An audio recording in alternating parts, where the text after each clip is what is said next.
חברי הכנסת והקהל, אנא תפסו את מקומותיכם. אנחנו מתחילים ממש בעוד מספר דקות.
חברי הכנסת והקהל מתבקשים לקום.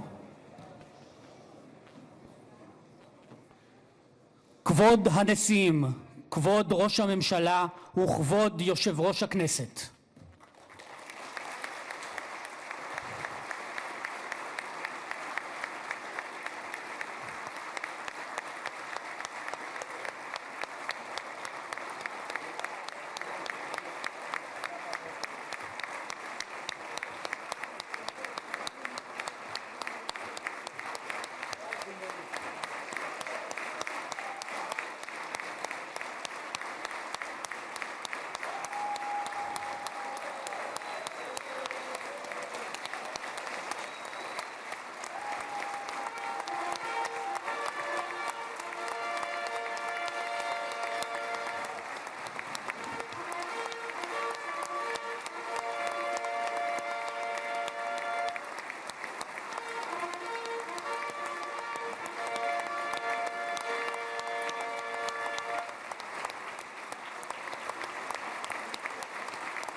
Edelson there on the balcony.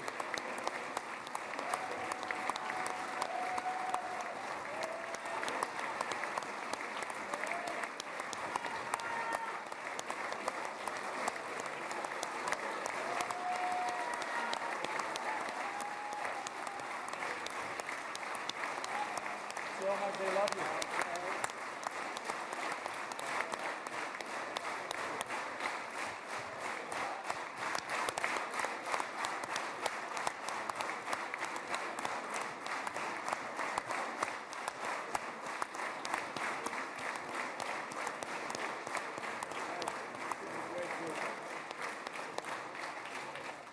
נא לשבת.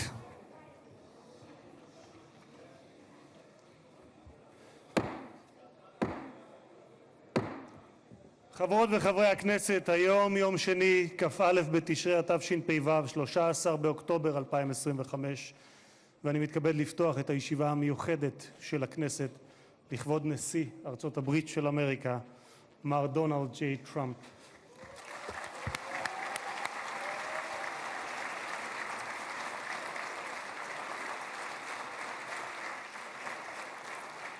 חברות וחברי הכנסת, בטרם נתחיל אני מזכיר שישיבה זו היא ישיבה מיוחדת ולכן לא יהיו בה הפרעות.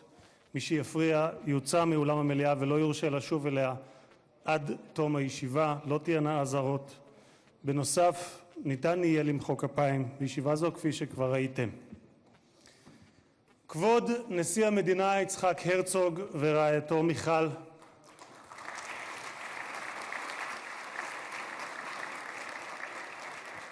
כבוד ראש הממשלה בנימין נתניהו ורעייתו שרה,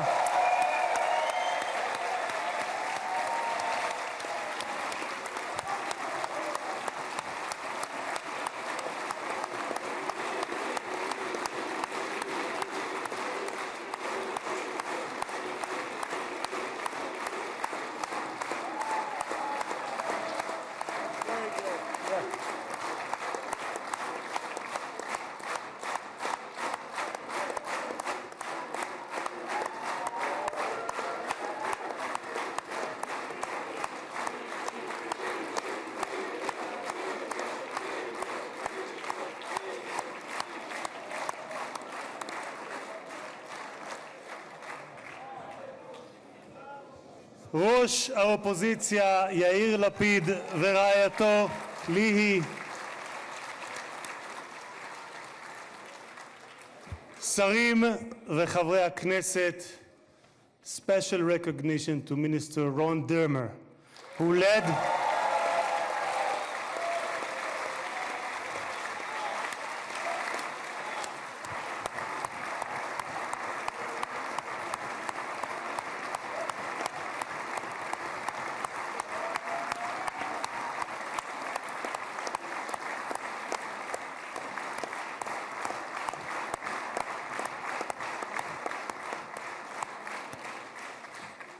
Special recognition to Minister Ron Dermer, who led the negotiation team on behalf of Israel. Thank you, Ron. Secretary of State Marco Rubio,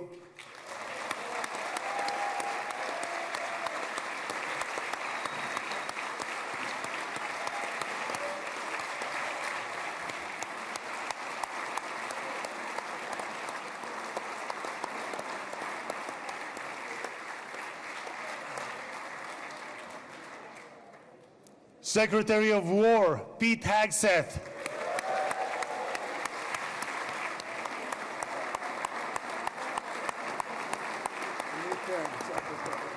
Secretary of War, I like it. I love it. Chairman of the Joint Chiefs of Staff, General Dan Kane.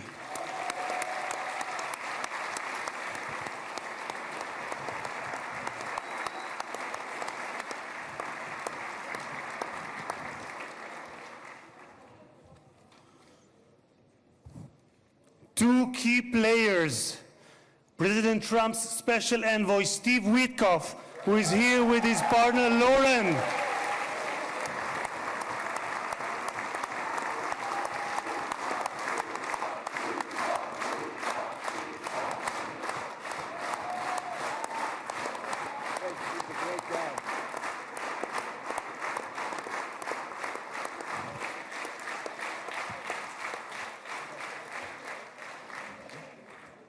And Jared Kushner, who is here with his wife, Ivanka.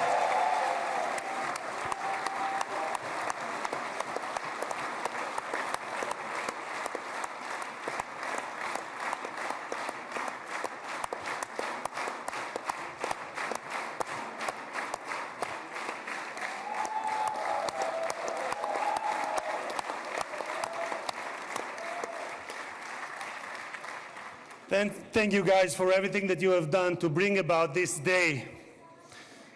Ambassador of the United States to Israel, my dear friend and my absolute favorite rock star, Mike Huckabee. Do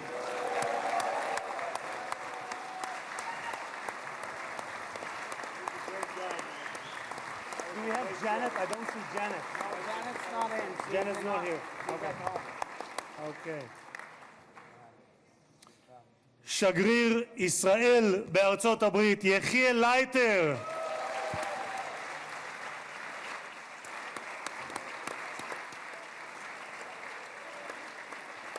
תודה.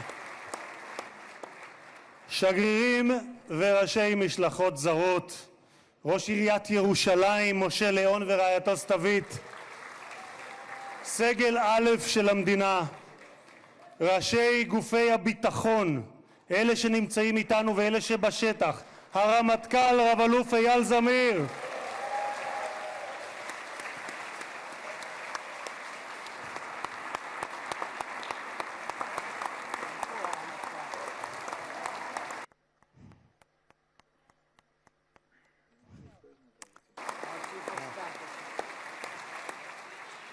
המפכ"ל רב ניצב דניאל לוי,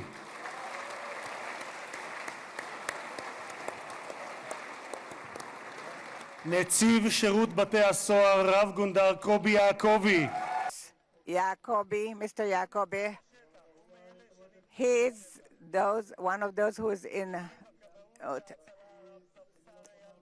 Mr. Eyal Kaspi, the head of the fire, the head of the Mossad, Mr. David Barnea.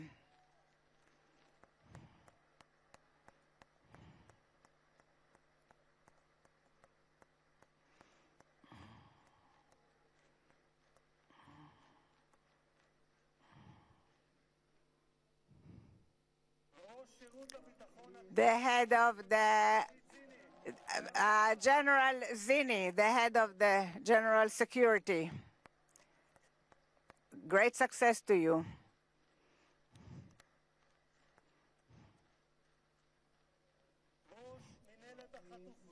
The head, Mr. Gal Hirsch, the head of the headquarters for the abductees.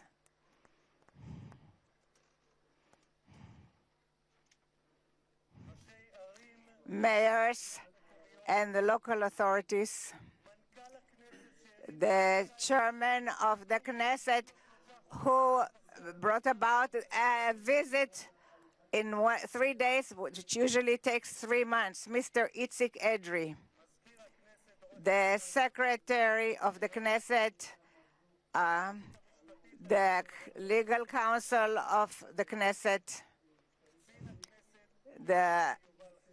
and the head of the Knesset, members of the management of the Knesset, families of the bereaved, families of the abductees.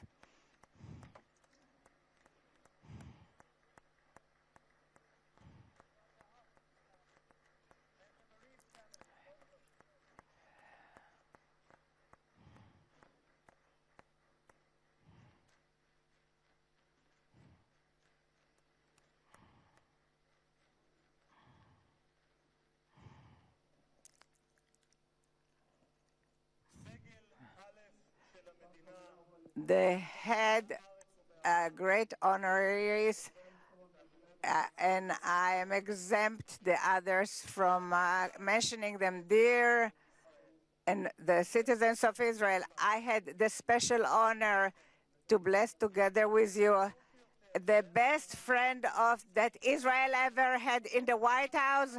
Welcome to Israel. Welcome to the Knesset, the President Donald J. Trump.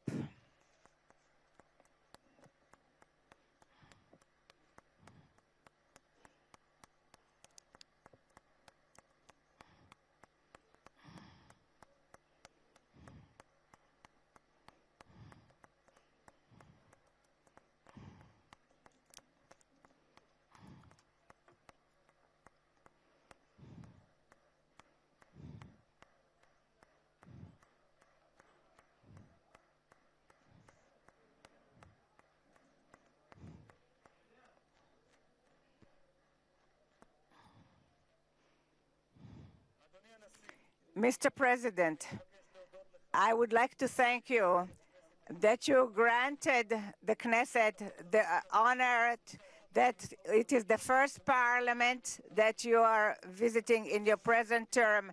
In the Jewish tradition, we are used to bless you, the one who gives us the honor. Thank you very much, Mr. President, President Trump. Honorary President, 2,000 years ago, we were exiled from our homeland, but in all the diaspora that we lived by, we never forgot Jerusalem, the beating heart of the Jewish people, since it's for which we prayed for year after year. And 7 years ago, it was you, President Trump, that in the name of the United States, you recognized Jerusalem as the capital of Jerusalem. You executed a promise that many other presidents promised. You transferred the embassy to Jerusalem. Thank you very much, President Trump. Thank you very much, President Trump.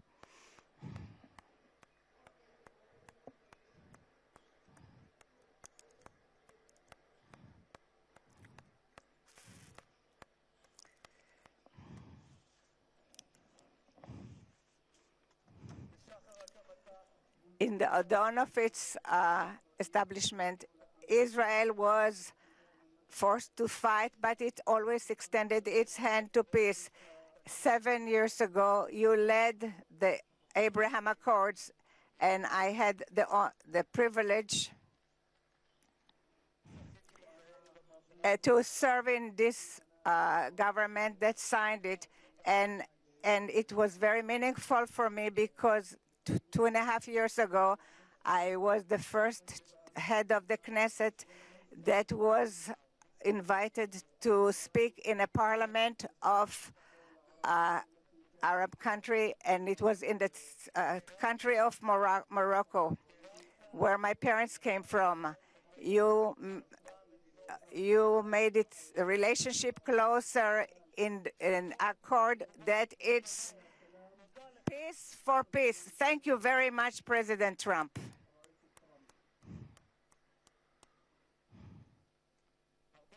Many years before your first term, already in 2011, you identified this danger of nuclear Iran.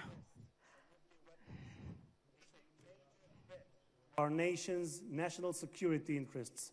We can't allow Iran to go nuclear.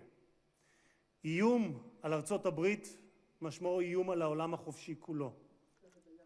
העקבית ששמה את Your continued that you put America first, but not America alone.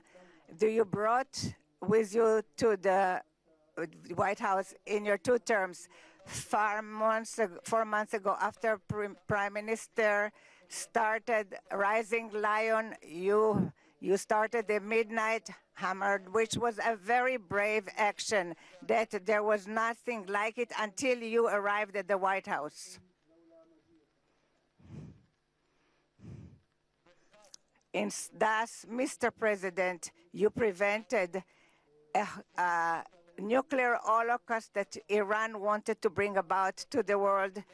A country in its parliament, its elected officials cry death to America and death to Israel. And today we can say to the Ayatollahs, rule in Iran will not have nuclear power. Thank you, President Trump.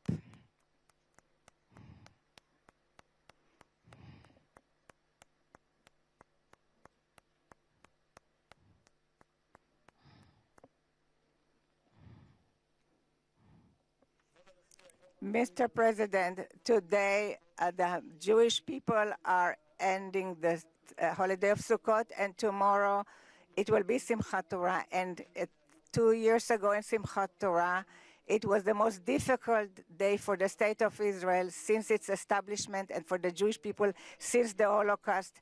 Many times I came with many visitors to the area of the slaughter, and I saw the horrors. And few weeks after the 7th of October, I accompanied Jared and Ivanka who came to those difficult areas. We saw what we were in Kfar Aza, and we saw what we hope that we will never see again, horrible sights of pogroms, children, men and women, the elderly, they are no longer there. The Satan not only murdered and raped and many of our brothers and sisters, he also abducted the live and the dead.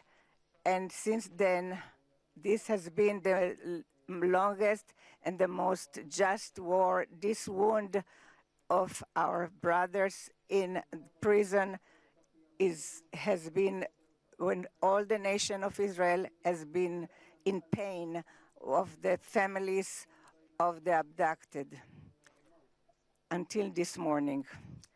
For 2 years, in the gallery where the guests are sitting, we had photos of the hostages. But this morning, towards this historical day, we were able to remove the photos, and I will do something spontaneous, and I will remove the pin that I received from Tzvika Moore. I am removing it because a minute ago I spoke to Tzvika Moore's brother, and they are celebrating this unification. Thank you so much, President Trump. Thank you so much, President Trump.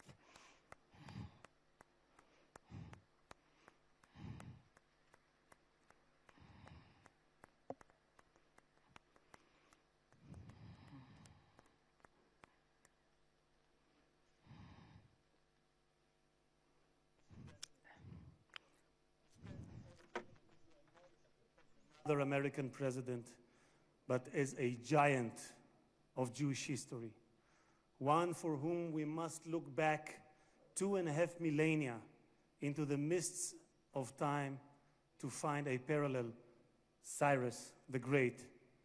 You, President Donald J. Trump, are a colossus who will be enshrined in the pantheon of history. Thousands of years from now, Mr. President, the Jewish people will remember you. We are a nation that remembers. Far from being a local struggle, what we are witnessing is a global struggle, a global battle between the forces of extremism, radicalism, and fundamentalism, and those of freedom, liberty, and democracy. What the world needs now is not appeasers who feed the crocodile in the hope that they will be eaten last, like the kind we have seen recently at the UN General Assembly. And by the way, President Trump, your team has checked the teleprompter. It is working beautifully. What the world needs now are more leaders who are brave, resolute, strong, and bold. The world needs more Trumps.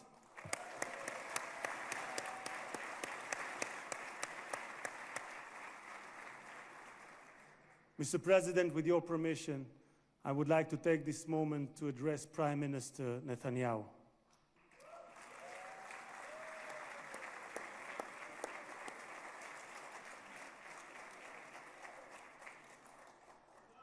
ראש הממשלה, תודה, ראש הממשלה עמד... Mr. Prime Minister, the last few years, you faced great pressures. Steve Witkoff, the special envoy that fought along with you to return the hostages, said about you, the most difficult work was that of the Prime Minister. It was the Prime Minister who had to take hard decisions, how much we have to be hard towards Hamas and when we have to be more moderate. But the truth now that looking backwards, we wouldn't have reached this point if the Prime Minister Netanyahu wouldn't have acted the way he acted.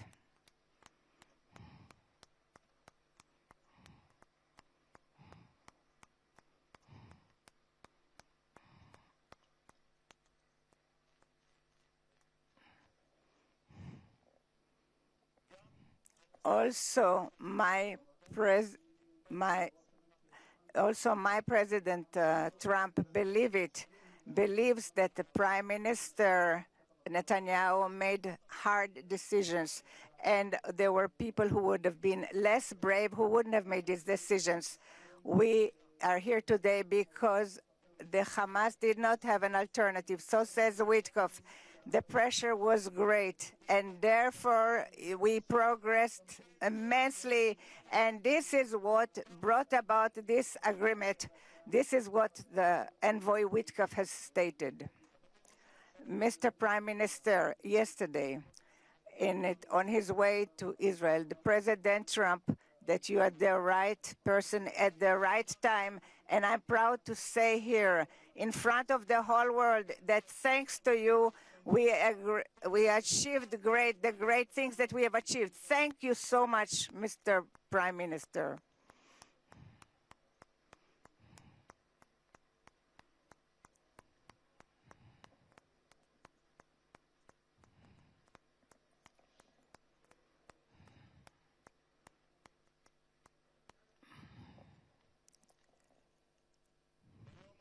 This day, today, and we will thank from the depths of our heart to the brave soldiers of the IDF, of the Israeli Defense Forces.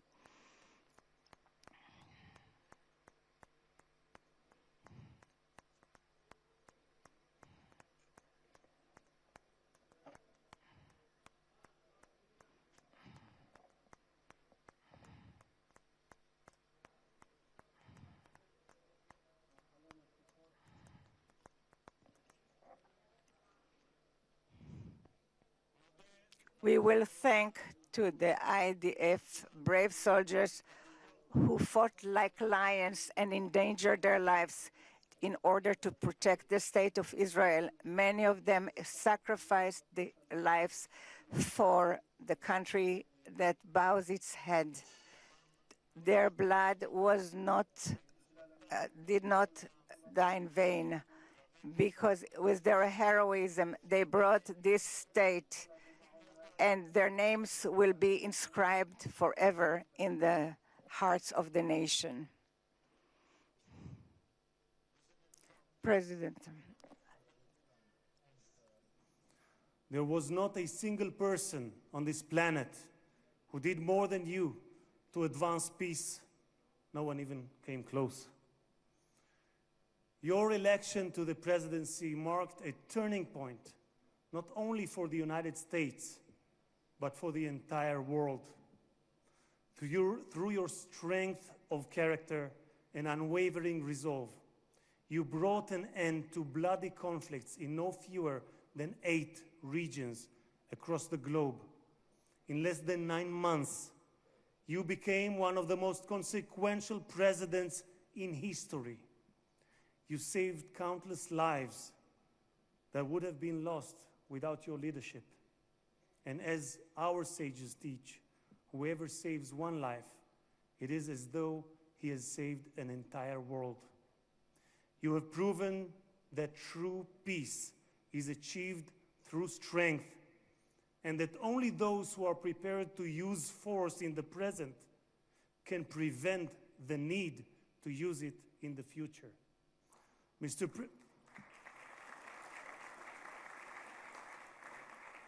President, you, more than any other individual, are deserving of the highest recognition for your efforts in promoting peace.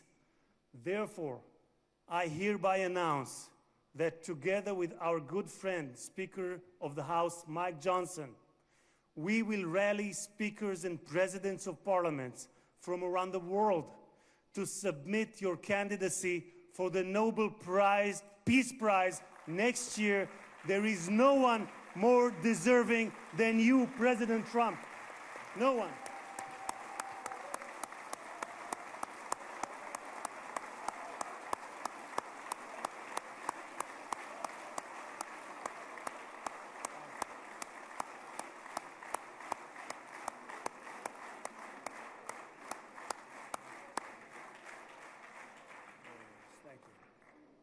אדוני הנשיא, אנחנו ניצבים בפני ההיסטוריה ברגע... Mr. President, we are confronting history. It is a very exciting day for the citizens of Israel, a day that we all wished for. In the Jeremiah, it says that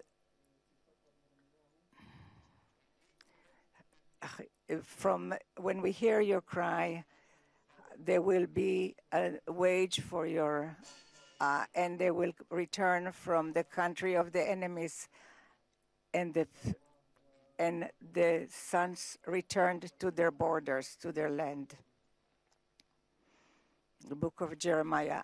I want to wish all the hostages how happy we are and how good it is that you're back home.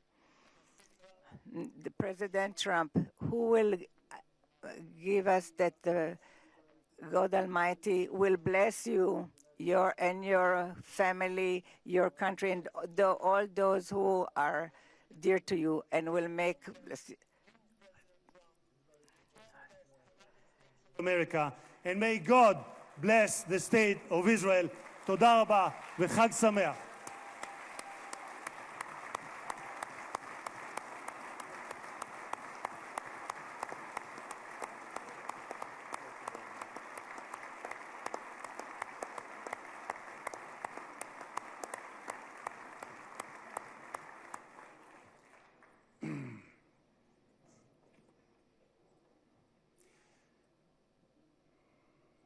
אני מתכבד להזמין כעת את ראש הממשלה.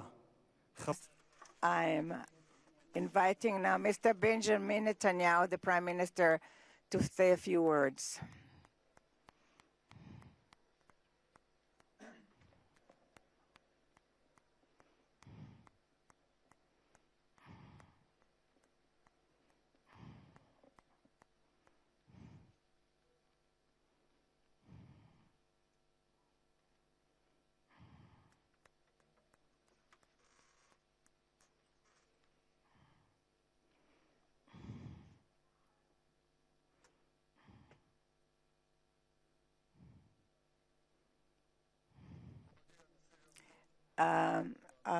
President Herzog and his wife Michal, and the great honorary guests, and headed by our great friend, the President of the United States, President Donald J. Trump.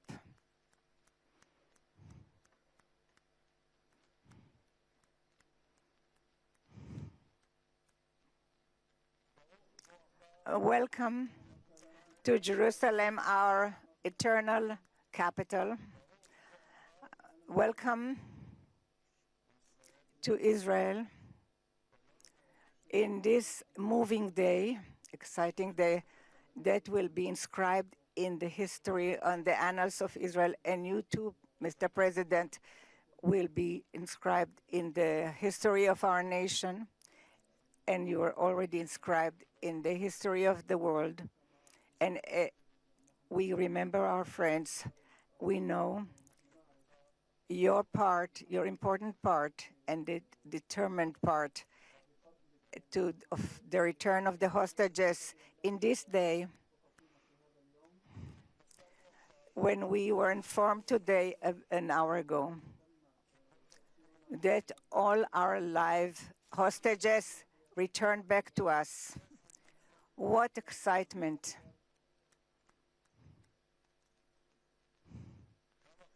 How long we've waited for this moment, and we have committed to return everyone. And I want to thank you personally and on behalf of the whole nation. Thank you, Mr. President, President Trump. Thank you, Mr. President.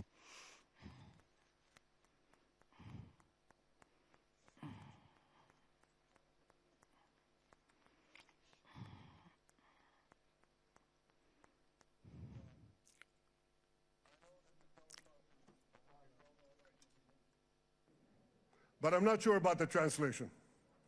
So I'll say words in English. President Trump, the Knesset welcomes you and your distinguished delegation to Jerusalem, our eternal capital. This is your first visit to Israel since you recognize Jerusalem as our capital and moved the embassy here. Thank you, President Trump, for that.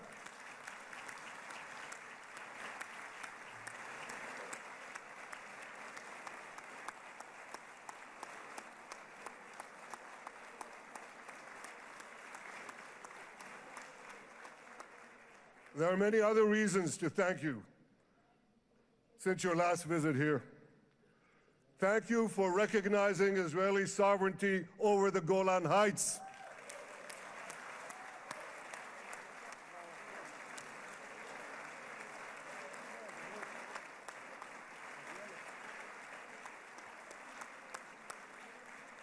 Thank you for standing up to the lies against Israel in the United Nations.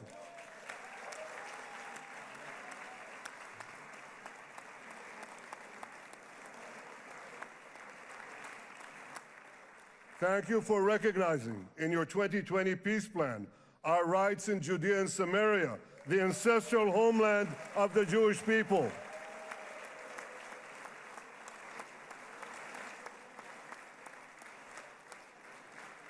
Thank you for brokering the historic Abraham Accords. Abraham, Eskhemei Avraham.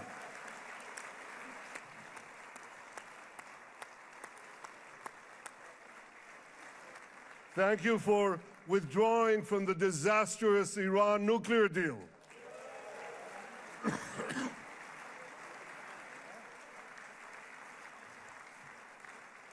Thank you for supporting Operation Rising Lion and for your bold decision to launch Operation Midnight Hammer. Boy, is that, you got to hear this.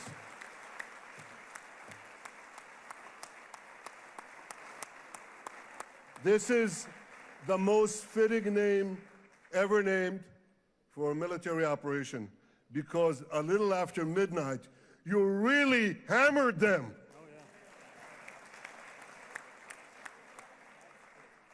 My friends, this is only a partial list.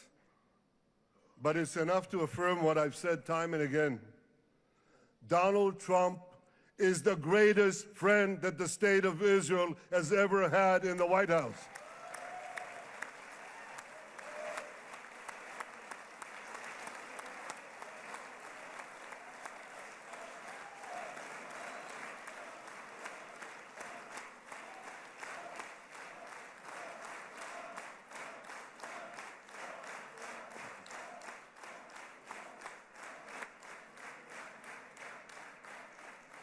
No American president has ever done more for Israel. And as I said in Washington, it ain't even close. It's really not a match. Mr. President, today we welcome you here to thank you for your pivotal leadership in putting forward a proposal that got the backing of almost the entire world. A proposal that brings all our hostages home.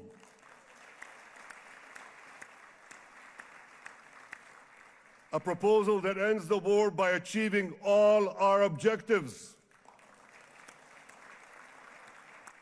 A proposal that opens the door to an historic expansion of peace in our region and beyond our region. Mr. President, you are committed to this peace. I am committed to this peace. And together, Mr. President, we will achieve this peace. We've done it before. We've done it before in the Abraham Accords, and we'll do it again. Mr. President, today the Jewish calendar marks the end of 2 years of war. That war began on October 7th, on the Jewish festival of Simchat Torah. You always tell me, and you tell the world, remember October 7th. Mr. President, we remember. We remember the thousands of Hamas terrorists who stormed into our towns and kibbutzim. We remember the 1,200 people Hamas savagely slaughtered in cold blood, including dozens and dozens of Americans. We remember entire families burnt alive as they embraced each other. We remember the beautiful young Israelis brutally gunned down at the Nova Music Festival. We remember the hundreds of our citizens who were dragged into the dungeons of Gaza, including 12 Americans, men and women, young and old, babies, and elderly Holocaust survivors. My friends, Mr. President, Donald, these monsters take babies as hostages. In response to this barbaric attack on October 7th, Israel did what it had to do.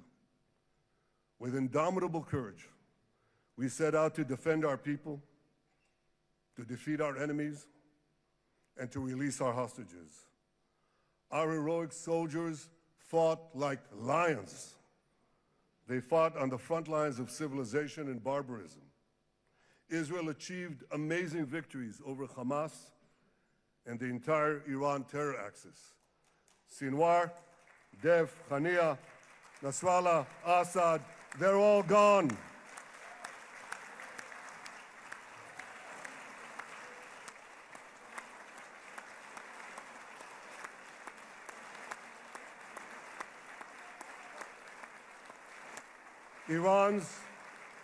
Iran's nuclear weapons and ballistic missile program, with your enormous help, Mr. President, rolled back. Half the Houthi leadership wiped out. But the price of this victory, the price of these victories, has been heavy. Nearly 2,000 of Israel's finest were lost, nearly half in battle. They left behind parents, spouses, siblings, and children. Their love and laughter, their promise and potential were lost forever. To the families of our fallen fighters, many of them are here, I say, I know the depth of your pain. I know the inconsolable grief that will accompany you for the rest of your lives. The State of Israel bows its head in eternal gratitude to our fallen heroes. Because of these heroes, our nation will survive. Because of these heroes, our nations will thrive. And because of these heroes, our nation will have peace. Mr. President, thousands of our brave soldiers were also wounded, suffering terrible blows to body and soul. Brave soldiers like Ari Spitz. Ari is an American. Ari is an American Israeli who was injured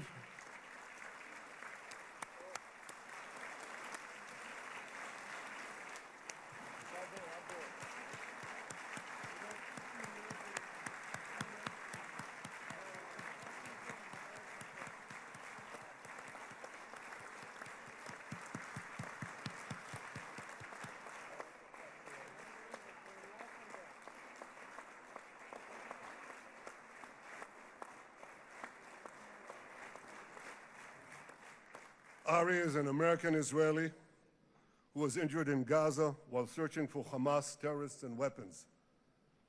2 of Ari's comrades were killed in this action, and 10 were injured.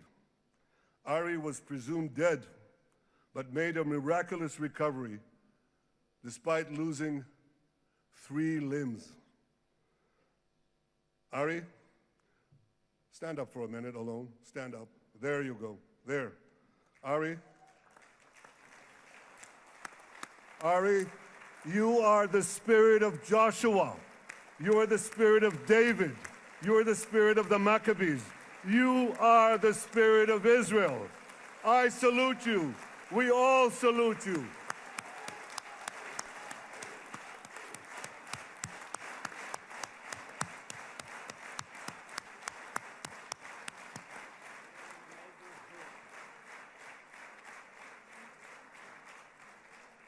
Sabine Tassa of Kibbutz Netiv HaAsara is watching us today from the Israeli consulate in Los Angeles.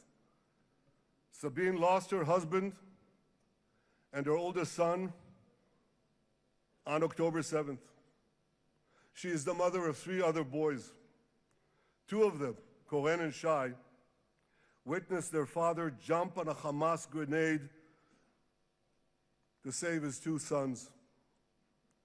We all saw the film of those 2 boys crying out in pain, "Father is dead. Why? Why did God save me?"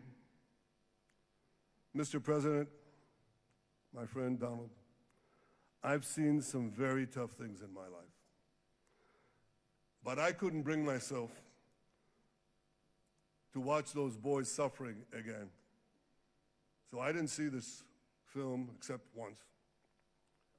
Yet Sabine, their mother, has had the strength and fortitude to show this film across the world.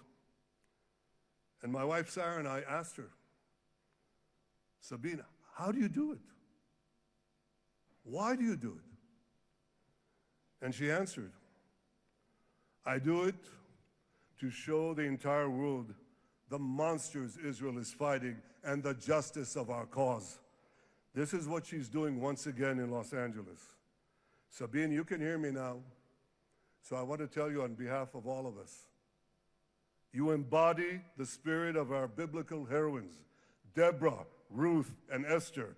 You too are the spirit of Israel, and we all salute you.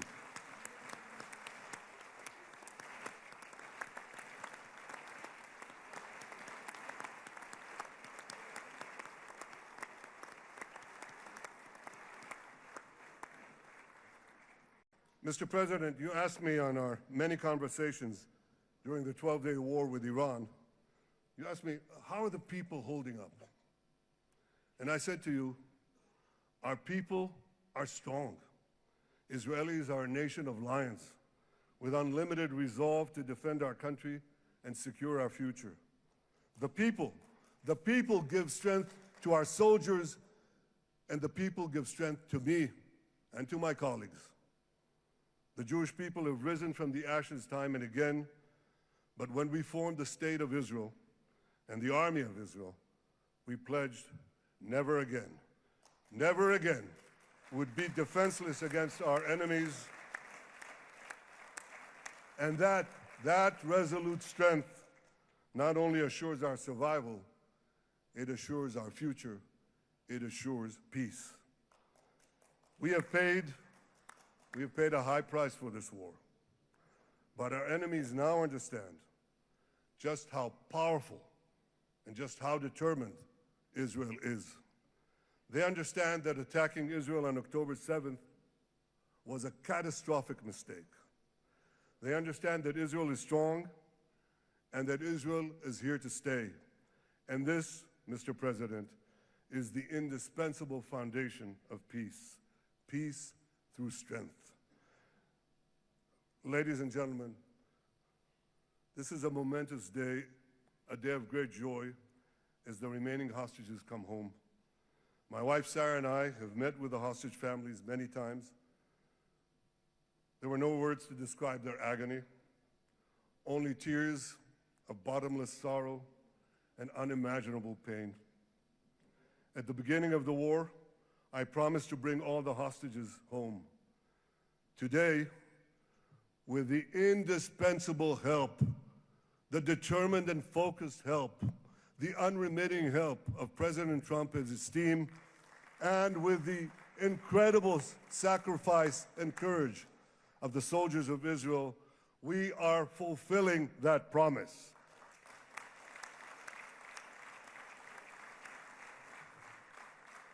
It has been a long journey to get here. In the first week of the war, our brave soldiers put military pressure on Hamas, and the international community put diplomatic pressure on them. This enabled us to secure the release of over 100 hostages. In heroic rescue attempts behind enemy lines, Israel's special forces rescued 8 live hostages and brought back the remains of dozens more. But as time went on, we all know what happened. The diplomatic pressure was turned on its head.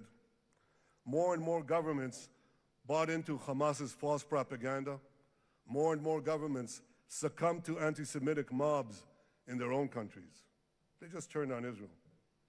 They called for us to surrender to Hamas demands, just leave Gaza immediately, they said, end the war without committing to disarm Hamas, without committing to demilitarize Gaza. Had Israel succumbed to those demands, not only would Sinwar, Nasrallah, Assad, and Iran's missile and nuclear program remain intact. Not only that, because in no time, the Hamas killers would be back on the border fence, ready to repeat the horrors of October 7th again and again, as they vowed to do. But just at that point of maximum pressure on Israel, a man named Donald J. Trump was elected President of the United States.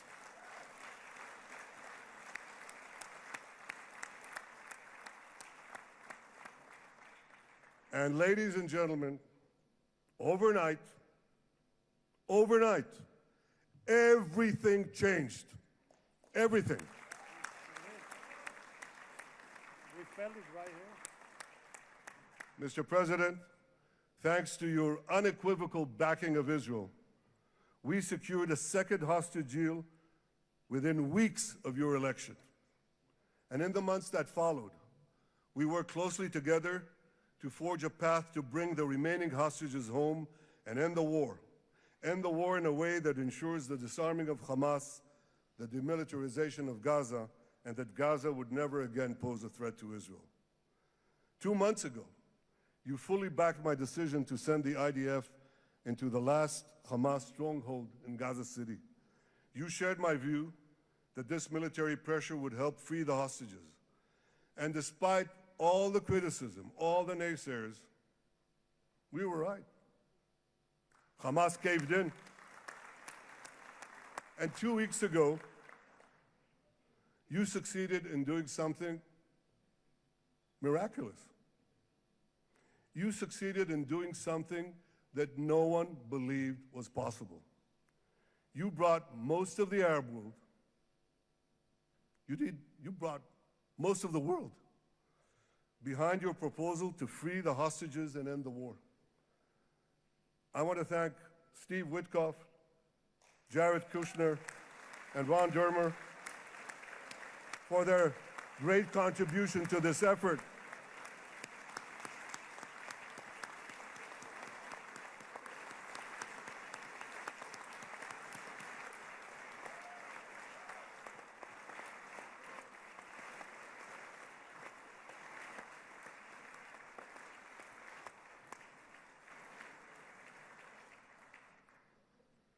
And I want to thank our negotiating team. I believe that the close cooperation between the two of us, between our two nations, combining Israel's military pressure and President Trump's unmatched global leadership. I have to tell you, I've seen a lot of American presidents. I've seen them all in the time that I've been here, and I've been here quite a lot of time. I've never seen anyone move the world so quickly, so decisively, so resolutely as our friend President Donald J. Trump.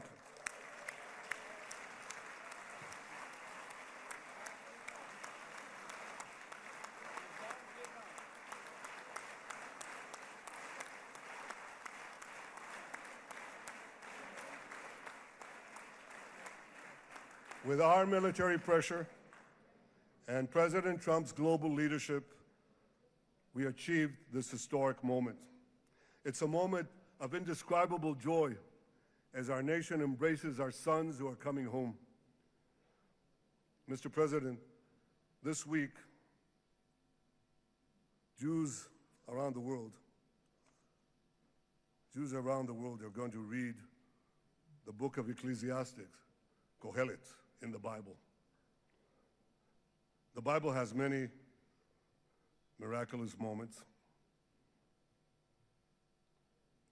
One of them was your decision to bomb Fordo. I think it was a pivot of history because it wasn't meant only to bomb Fordo. That action and your previous action of taking out Qasem Soleimani, the architect of death, I think that changed the balance of power in the world.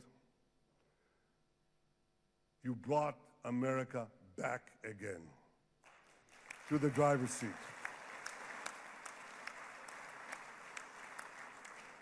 Now, I said that we're going to read this week the book of Ecclesiastes. It's not a book of action.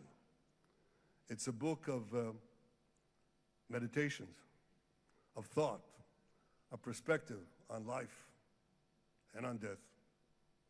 And in this book, we read the immortal words of King Solomon. To everything there is a season, and a time for every matter under heaven. Et milchama ve'et shalom. A time for peace and a time for war.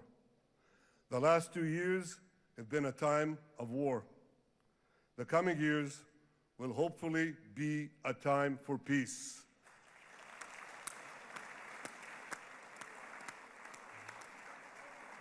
Peace inside Israel and peace outside Israel.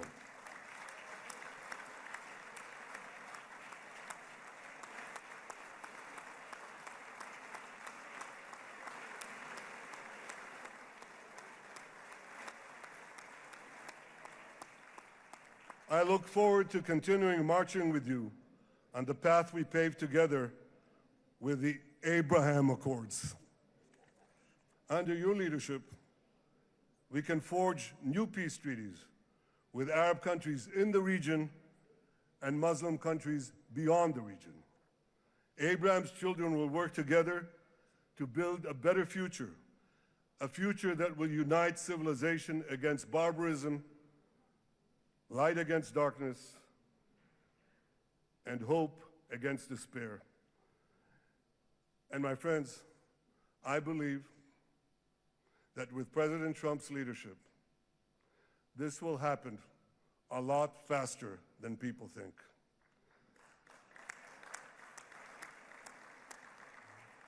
As Prime Minister of Israel, I extend my hand to hold those who seek peace with us. No one wants peace more than the people of Israel. Israel will always remain vigilant in defending itself, and Israel will always remain full of hope. Hope is our national anthem. Hope is our creed. Hope is our strength. It is time, my friends, to realize that hope and expand the circle of peace. Mr. President, thank you for all you have done for us. I have submitted your nomination to be the first non-Israeli recipient of the Israel Prize, Israel's highest award. As to that other prize, just a question of time, you'll get it. But I want you to get the Israel Prize, our highest award, to our greatest friend.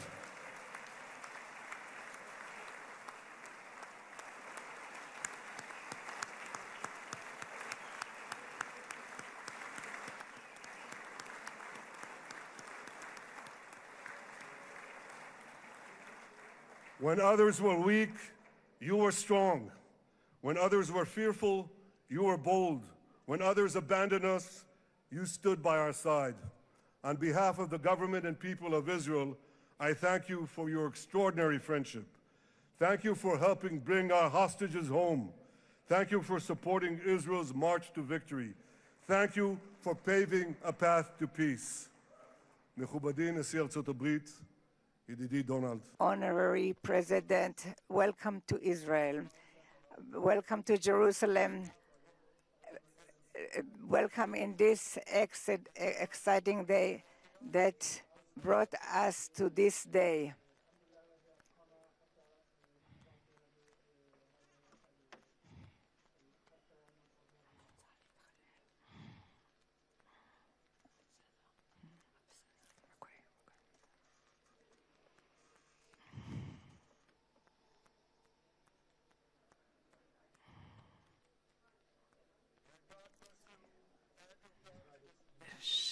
May God bless America, may God bless Israel, and may God bless the covenant between our two promised lands. Thank you, Mr. President.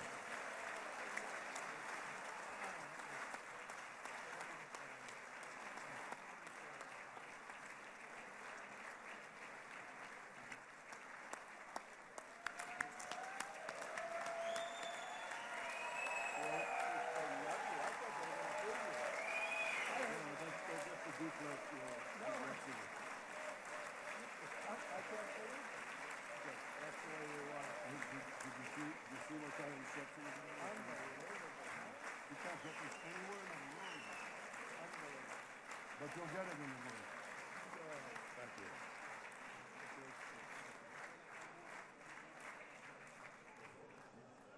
The president. Where?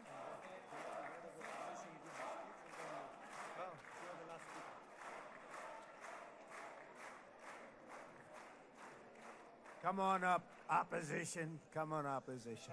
Yeah, okay.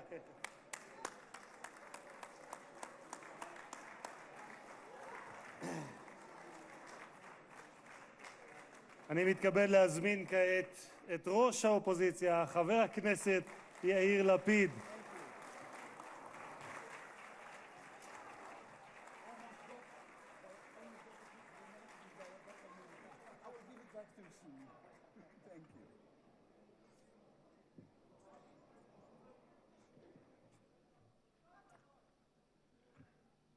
Mr. Speaker, members of Knesset, ministers, President Herzog, Prime Minister Netanyahu, distinguished guests, Your Excellency, President Trump. For 2 years, we waited for this moment. 2 years of sleepless nights, 2 years without air in our lungs. Our eyes are filled with tears today, our hearts are filled with gratitude, our children are coming home.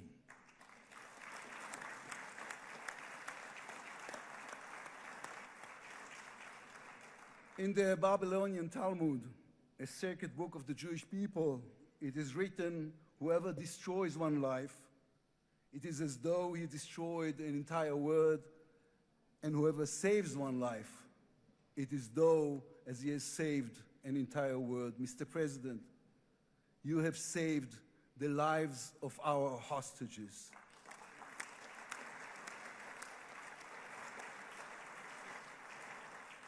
But you saved so much more. You have saved the souls of the bereaved whose loved ones now will be brought home for burial. You have saved thousands of soldiers who will now not fall in battle. And you have saved millions from the horrors of war. You have saved more than one life, and each life is an entire world. This is a historic moment, and a reminder that history is shaped by people. It is shaped by those who know the past, but have the vision to change the future. When you were elected, you declared that you would be the president of peace. You have kept your word. The fact that you were not awarded the Nobel Peace Prize is a grave mistake by the committee.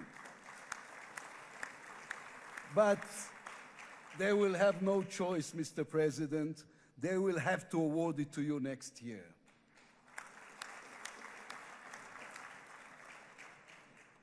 Peace will not come by waiting.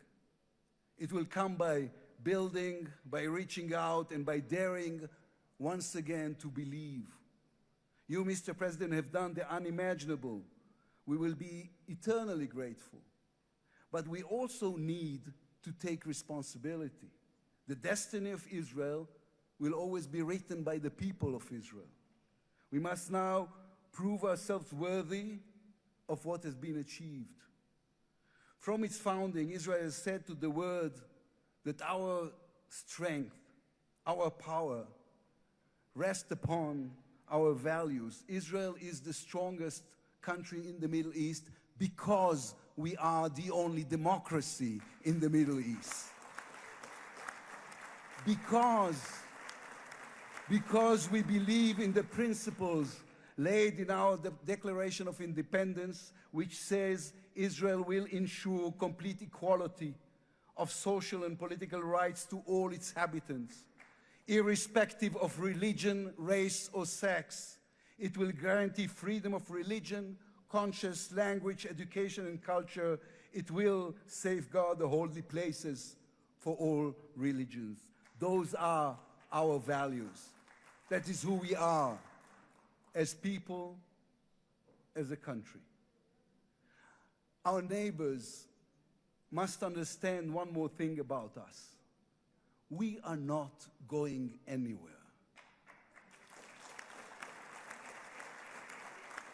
The Middle East is our home. We are here to stay. Our story did not end in the Bible. It began there. It continues in our laboratories and universities, in our innovation hubs. Hamas, Hezbollah, Iran, and the Houthis, they all read the wrong intelligence reports. The real intelligence report on Israel's intentions is found in the book of Genesis. And I will give you and your descendants after you the land of Canaan for an everlasting possession. We call upon the nations of the Islamic world and all our neighbors, Saudi Arabia, Syria, others. We are here to stay. We can do great things together. Come and talk to us. Mr. President, you are the one who can make it happen as you did with the historic Abraham Accords. Then too, no one believed it was possible. Then too, you imposed your vision on everyone. While others spoke of difficulties, you created opportunity. You can be the one to bring the next wave of peace. The people of Israel support this. They want this. We are ready. And you can later today in Egypt with your unbelievably talented team, my friends, Steve Witkoff, Jared Kushner, Marco Rubio, Pete Hegseth, forge a regional alliance that will change not only the Middle East, but the entire world. After 2 years of war, the peoples of this region should look around and ask themselves, whose situation is better? Those who chose the path of peace or those who chose the path of war? Those who invested in their people, in the education of their children, in science and education and technology, or those who invested in hate and in violence? From here I say to all those who demonstrated against Israel these past 2 years, on the streets of London and Rome, in Paris and in Columbia University. I do not represent the government. As you know, I am the leader of the opposition. And I tell you, then, you were deceived. You were deceived. Propaganda experts, funded by terror money, manipulated you. Now that the war has stopped, you have time and a chance to go and learn the facts. The truth is, there was no genocide, no intentional starvation.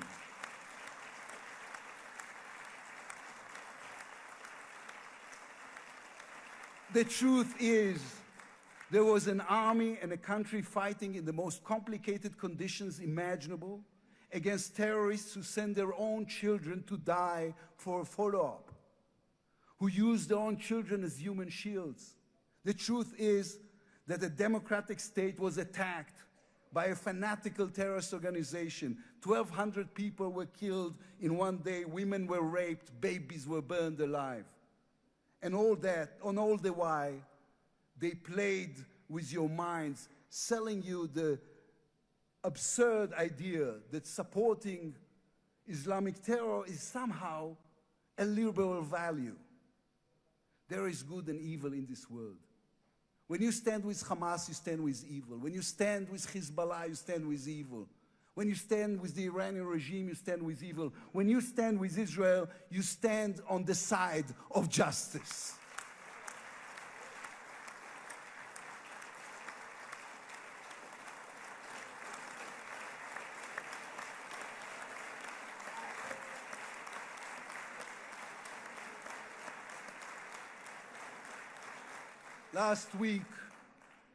Last week I attended the 7th October Memorial Ceremony.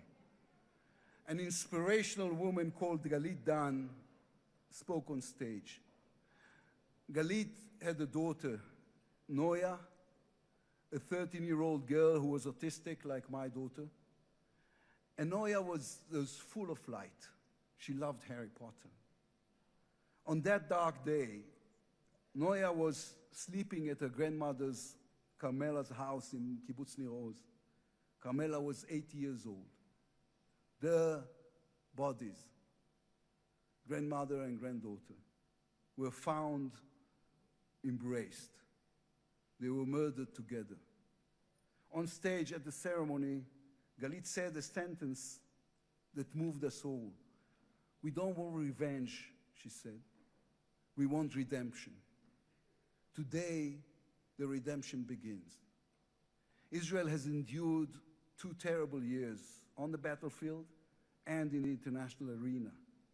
But in those 2 years, we also rediscovered our own greatness. We remember how good we can be. Our pilots who took control of the skies over Iran, our industries leading the world in technology, our civil society, which reached out to help every victim of the war. We will move forward toward a different future.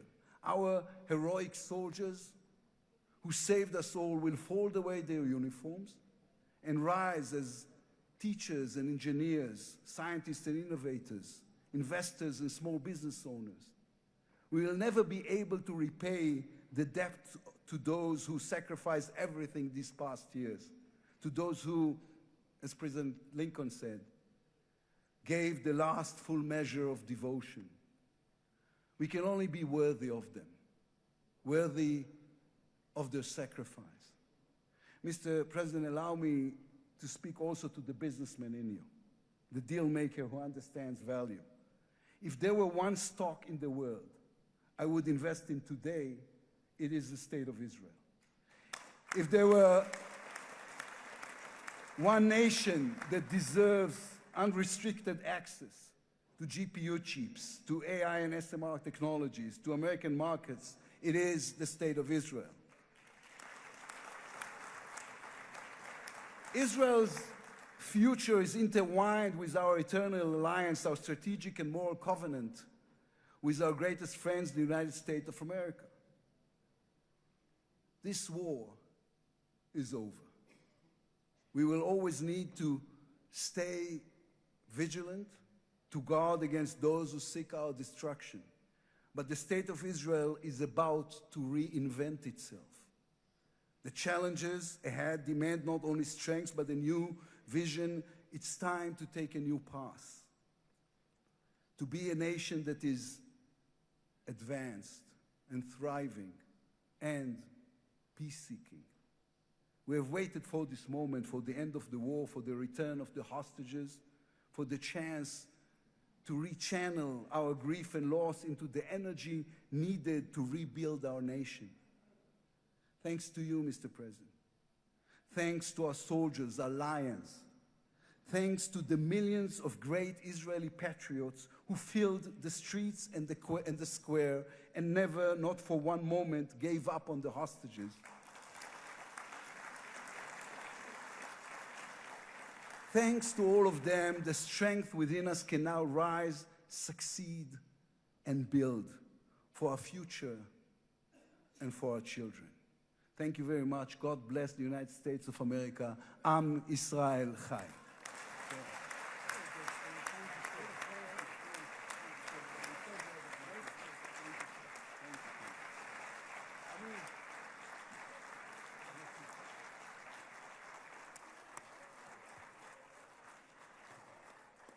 אני מודה לראש האופוזיציה. I would like to thank the head of the opposition, members of the Knesset, President of the United States of America, His Excellency Donald J. Trump, to address the Knesset.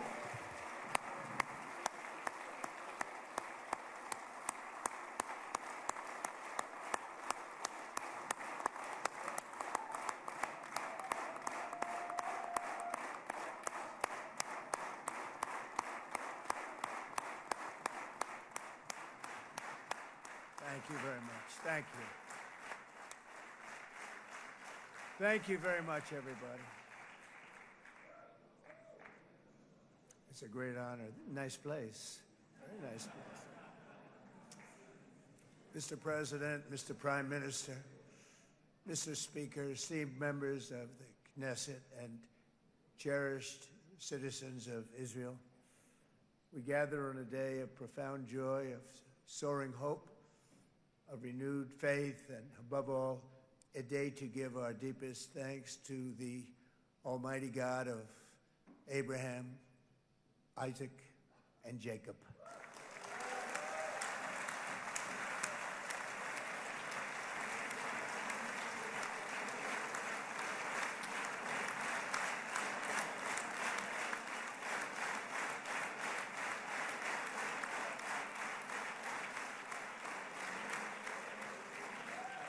After 2 harrowing years in darkness and captivity, 20 courageous hostages are returning to the glorious embrace of their families, and it is glorious. 28 more precious loved ones are coming home at last to rest in this sacred soil for all of time. And after so many years of unceasing war and endless danger. Today, the skies are calm, the guns are silent, the sirens are still, and the sun rises on a holy land that is finally at peace, a land and a region that will live, God willing, in peace for all eternity.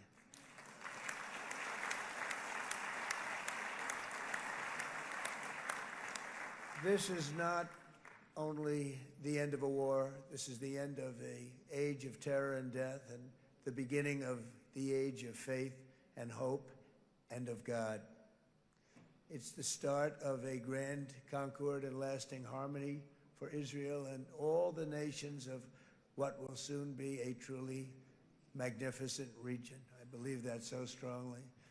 This is the historic dawn of a new Middle East.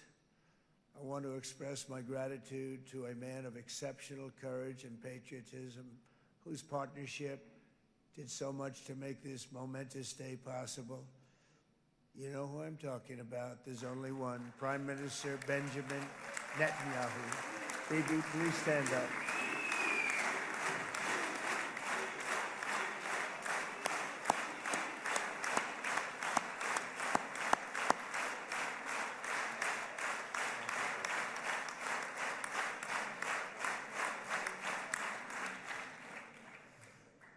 And he is not easy, I want to tell you. He's not the easiest guy to deal with, but that's what makes him great. That's what makes him great.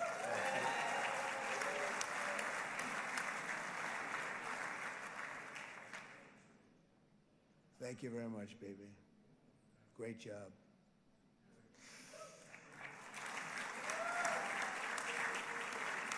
And let me also convey my tremendous appreciation for all of the nations of the Arab and Muslim world that came together to press Hamas to set the hostages free and to send them home. We had a lot of help. We had a lot of help from a lot of people that you wouldn't suspect, and I want to thank them very much for that. It's an incredible triumph for Israel and the world to have all of these nations working together as partners in peace.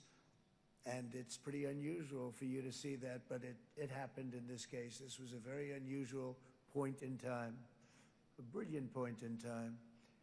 Generations from now, this will be remembered as the moment that everything began to change, and change very much for the better. Like the USA right now, it will be the golden age of Israel and the golden age of the Middle East. It's going to work together. I'd like to thank several great American patriots for their invaluable help in getting something done that almost everyone thought was absolutely impossible. We were wasting our time. So many people said, "You're just wasting your time." But we weren't, because we had talented people working with us, and we had people that loved your country, and frankly, people that loved the region. They loved the Middle East. I want to thank my friend Steve Witkoff.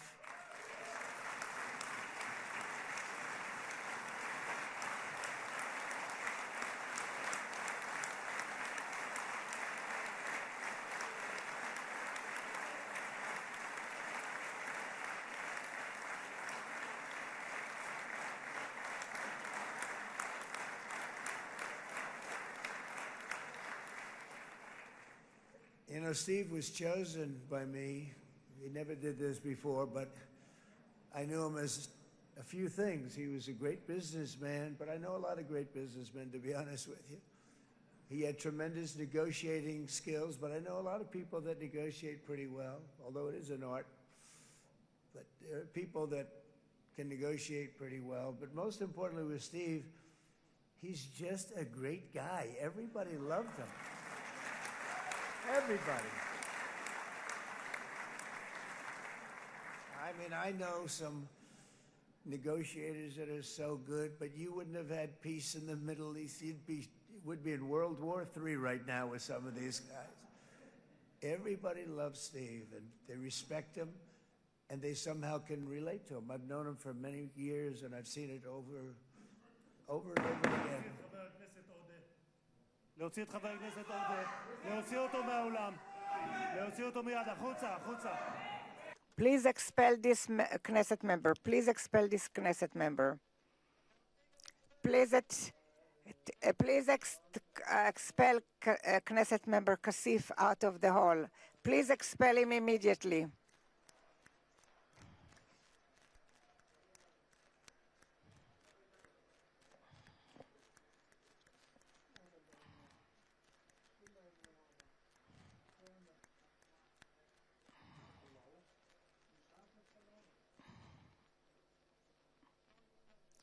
And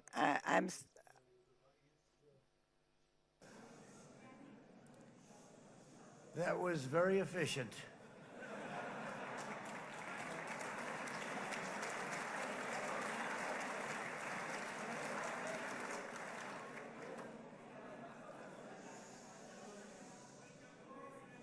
So back to Steve. He's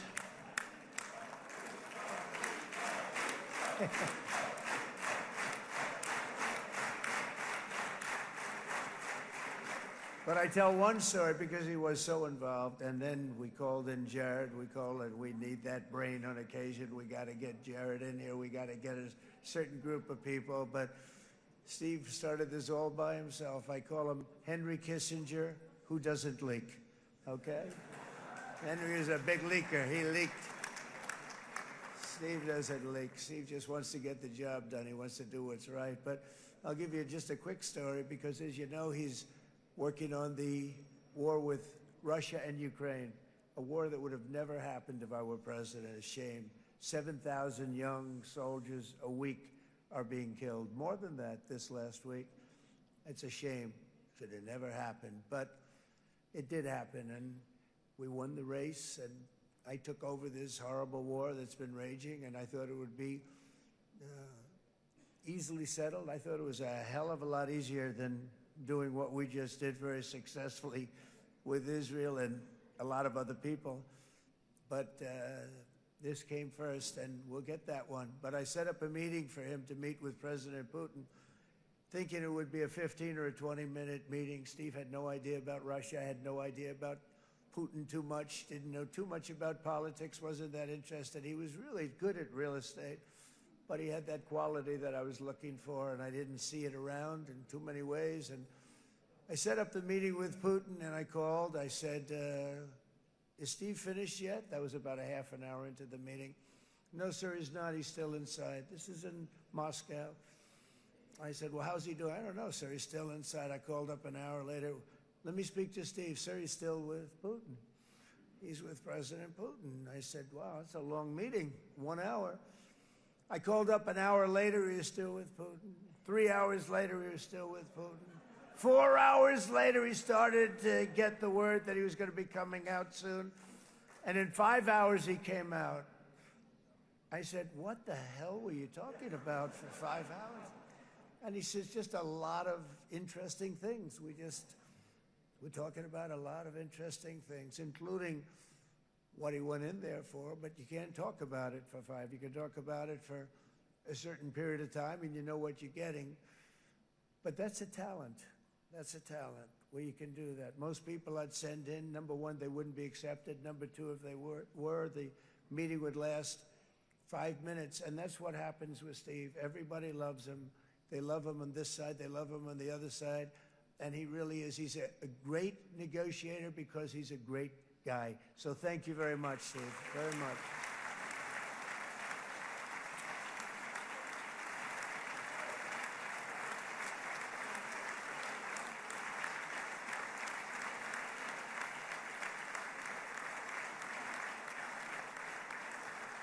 And let me also give a very special thanks to someone who truly loves Israel. In fact, loves it so much that my daughter converted. My daughter converted. I didn't know this was going to happen. And Ivanka's here.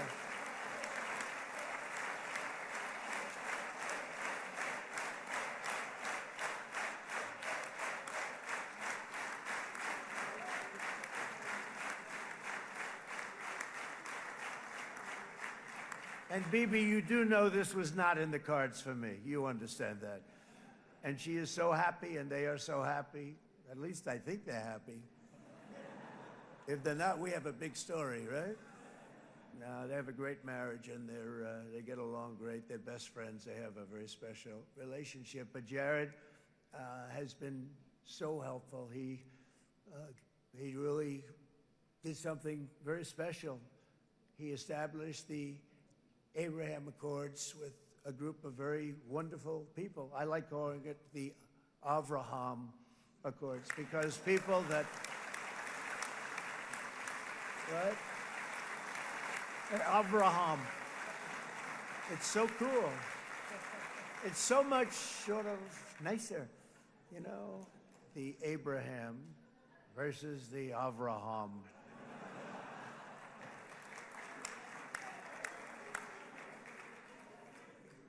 I just don't want to sound too sanctimonious when I do it, so, you know, I sort of split it up. This way we keep everybody happy.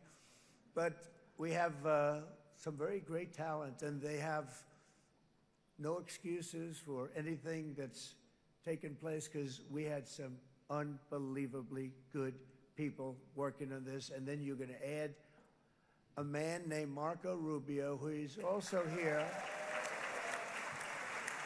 That's right.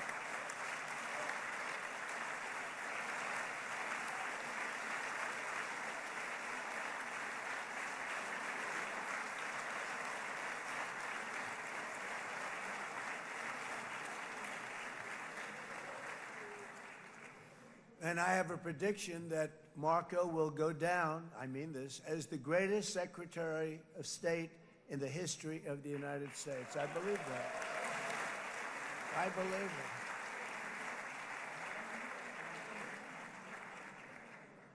it. And he and I, you know, we really fought it out. You remember, he was tough. He was nasty. Who the hell thought this was going to happen, Marco, right? And now I'm saying he's going to go down as the greatest. He will.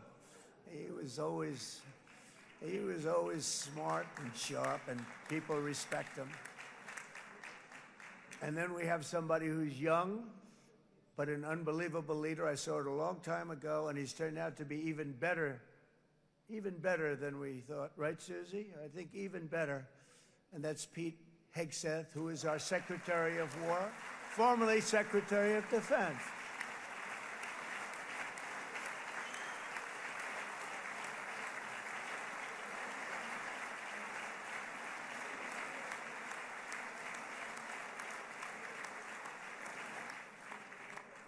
And as you know, we decisively won World War I.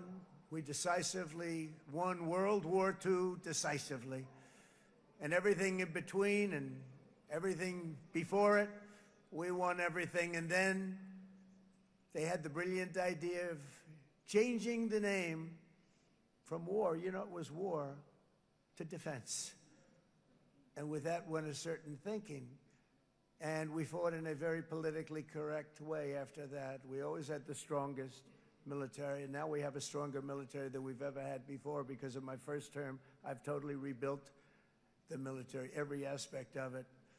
But we have, if you think, we settled 8 wars in 8 months. I'm now including this one, by the way, if that's okay. They may say, well, that was quick. Because yesterday I was saying 7, but now I can say 8. The hostages are back. The hostages are back.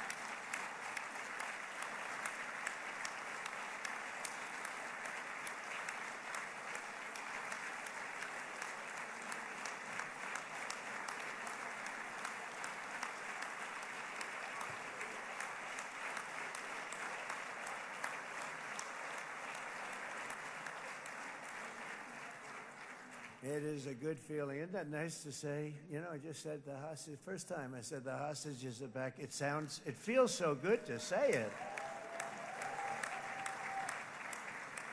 But when you settle 8 wars in 8 months, that means you don't like war. Everyone thought I was going to be brutal. In fact, I remember Hillary Clinton during a debate, she said, look at him, he's going to go to war with everybody.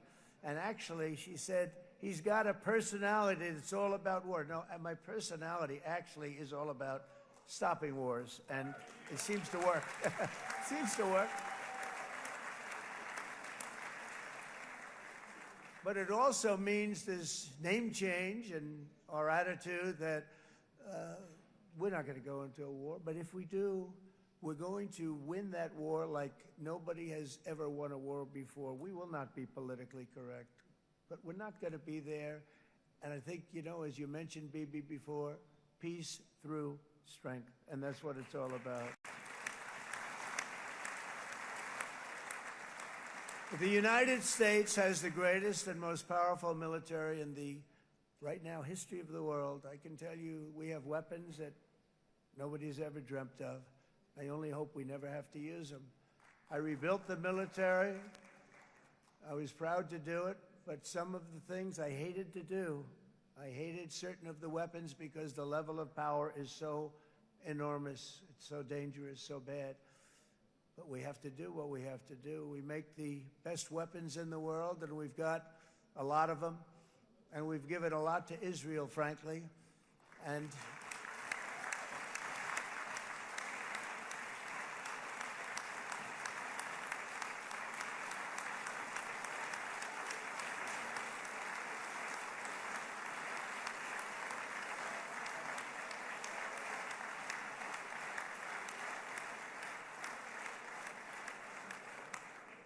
I mean, Bibi would call me so many times, can you get me this weapon, that weapon, that weapon? Some of them I never heard of, Bibi, and I made them.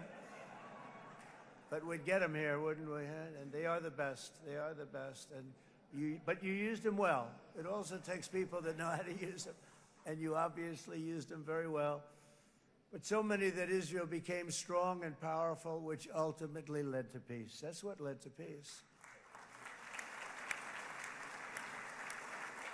So as we celebrate today, let us remember how this nightmare of depravity and death all began.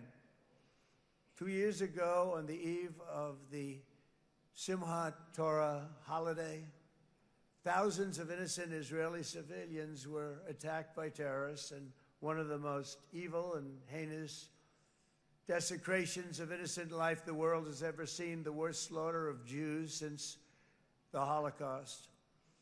The cruelty of October 7th struck to the core of humanity itself. Nobody could believe what they were witnessing. The United States of America grieved alongside you, and we mourned for our own citizens who were so viciously taken that day.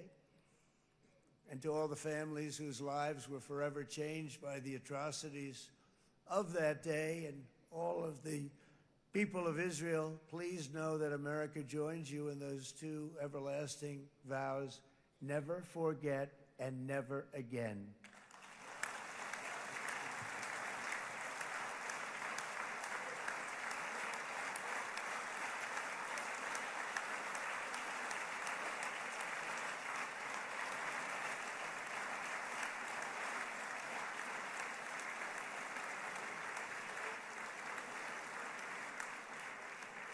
From October 7th until this week, Israel has been a nation at war, enduring burdens that only a proud and faithful people could withstand.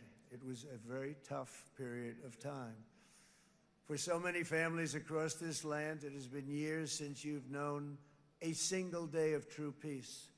But now at last, not only for Israelis, but also for Palestinians and for many others, the long and painful nightmare is finally over.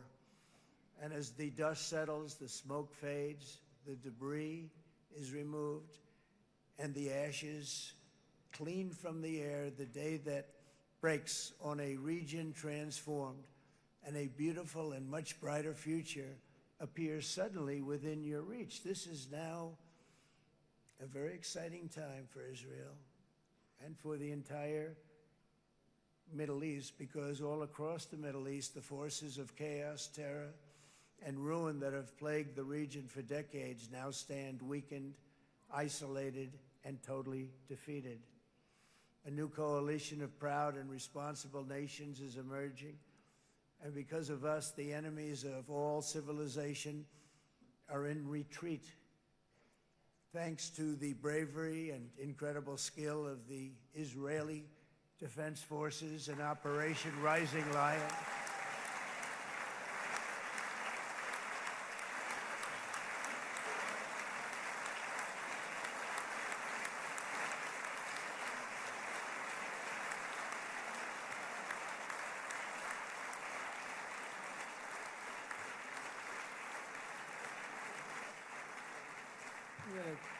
Guy's central casting. Let's put him in a movie. Look at him. Great job. And my people loved working with you. Loved it. They worked so well together. But many of Iran's top terrorists, including nuclear scientists and commanders, have been extinguished from this earth. And with Operation Midnight Hammer, boy, that's a great name for that, what we did. Last June, the United States military flew 7 of those beautiful B-2 bombers. They look so beautiful all of a sudden. They were always, I thought they were pretty planes. I had no idea they could do what they did. In fact, we just ordered 28 more of them. A little updated version. We ordered a whole pile of them. And almost 100 other planes went with them, including fighter jets. And we had 52 tankers, big, beautiful, brand new tankers that were loading them up 4 or 5 times. They've traveled 37 hours back and forth, think of that. But we had tankers all over the sky for all the other planes. We had the F-22s, the F-35s, F-16s. We had a hell of a lot of planes.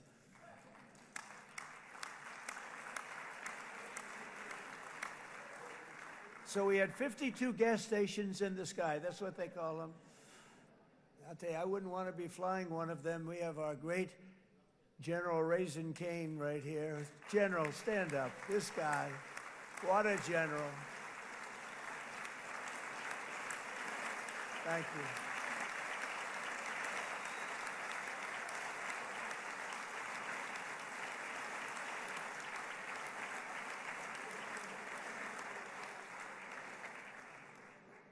I asked General Cain, I said, you know, we're having problems with ISIS, and I was in Washington, and I asked, how long would it take to defeat ISIS? And my Washington generals told me, 3, 4, maybe 5 years, sir.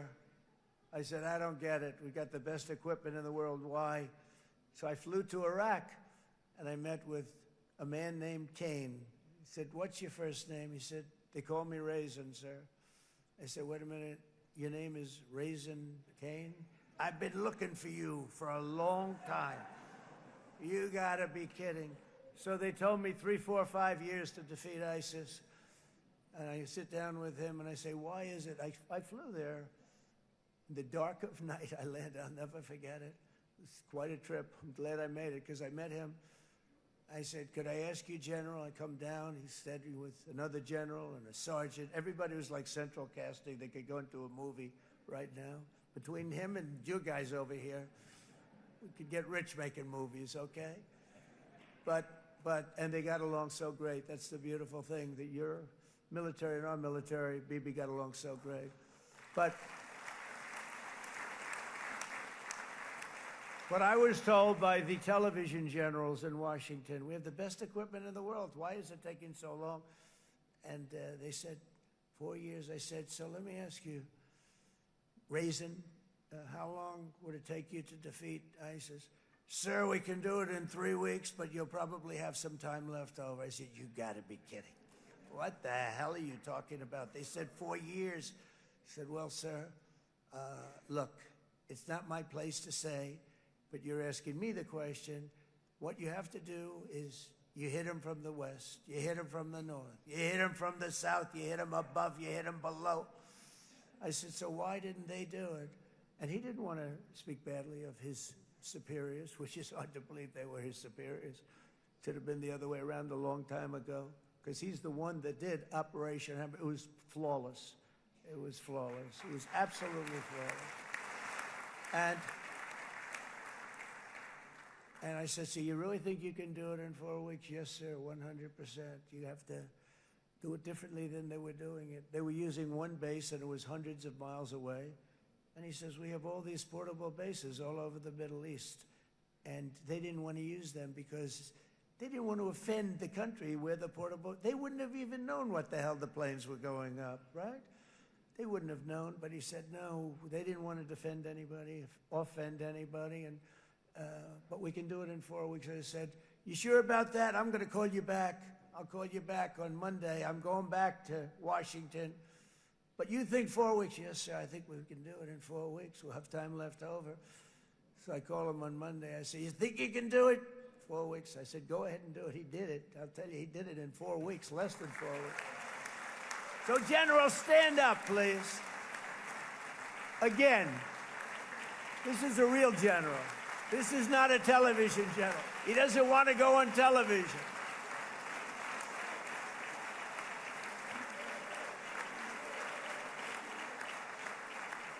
He doesn't want to go on television. I said the other guys love being on television. So we dropped 14 bombs on Iran's key nuclear facilities, totally, as I said originally, obliterating them. And that's been confirmed, and everybody understands it. Together we stopped the #1 state sponsor of terror from obtaining the world's most dangerous weapons. And if you think about it, if we didn't do that, and assuming we made the same deal that we have today, there'd be a dark cloud over this deal. And #1, it wouldn't happen because the other Arab and Muslim nations really wouldn't feel comfortable making the deal that we have now, right? If Iran had that nuclear weapon that they were about 2 months away from having. They would have had it in 2 months or maybe less than that. They were right at, this was our last shot. They looked at it for 22 years. This was our last shot. The pilots told me that. They said, 22 years, sir, they looked at it. Our predecessors looked, they studied it.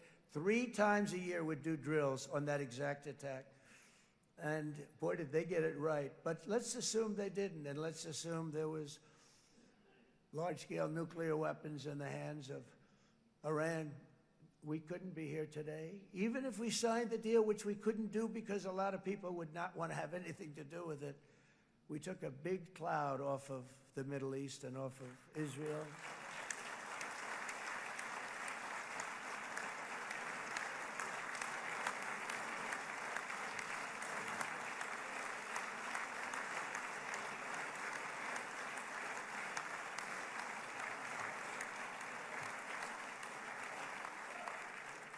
And it was my honor to help. But isn't it true, though, that can you imagine the same, let's assume, Bibi, the same documents, we had everything the same, but you had somebody out there that was, in the opinion of everybody, all-powerful in the Middle East. They took a big hit, didn't they? Didn't they take a big hit? Boy, oh boy. They got it from one side, from the other. And you know it would be great if we could make a peace deal with them, and I think that's made. Would you be happy with that? Wouldn't it be nice, I think? Because I think they want to. I think they're tired. Somebody said, sir, they're starting their nuclear program again. I said, let me tell you something. They're not starting anything. They want to survive. The last thing they want to do is start digging holes again in mountains that just got blown up and start. They're not doing it. They want to survive, okay? But I think we have a chance. Steve, you, and I think Jared, come on, I'll call you back for another one. We always bring Jared when we want to get that deal closed. We bring Jared, but Steve, you and Jared and the General and Pete and Marco, you'll get that deal done easy. I think that'll be easy. But first we have to get Russia done. We got to get that one done. If you don't mind, Steve, let's focus on Russia first, all right? We'll get it done. In Lebanon, the dagger of Hezbollah, long aimed at Israel's throat, has been totally shattered. My administration is actively supporting the new president of Lebanon in his mission to permanently disarm Hezbollah's terror brigades. He's doing very well. And build a thriving state at peace with its neighbors, and you're very much in favor of that, I know, and it's good things are happening there, really good things. And with this week's ceasefire, we've achieved the most challenging breakthrough of them all, the most challenging breakthrough maybe ever. I mean, I've never seen anything like it. I've been involved in a lot of success. I have never seen anything like what's going on today all over the world. People are dancing in the streets, not just in Israel. They're dancing in the streets of countries that would have never danced in the street about what's happening today. They're dancing in those streets. So this long and difficult war has now ended. You know, some people say 3,000 years, some people say 500 years, whatever it is. It's the granddaddy of them all. And in an unprecedented achievement, virtually the entire region has endorsed the plan that Gaza will be immediately demilitarized, that Hamas will be disarmed, and Israel's security will no longer be threatened in any way, shape, or form.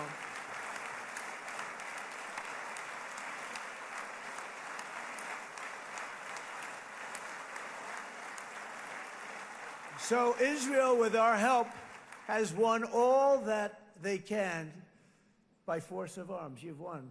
I mean, you've won. Now it's time to translate these victories against terrorists on the battlefield into the ultimate prize of peace and prosperity for the entire Middle East. It's about time you were able to enjoy the fruits of your labor. Mr. Opposition Leader. I said he's a very nice opposition leader. I think... No, he's a nice man. Bibi, he's a nice man. Good. He knows what he's doing, right? No, a very nice guy.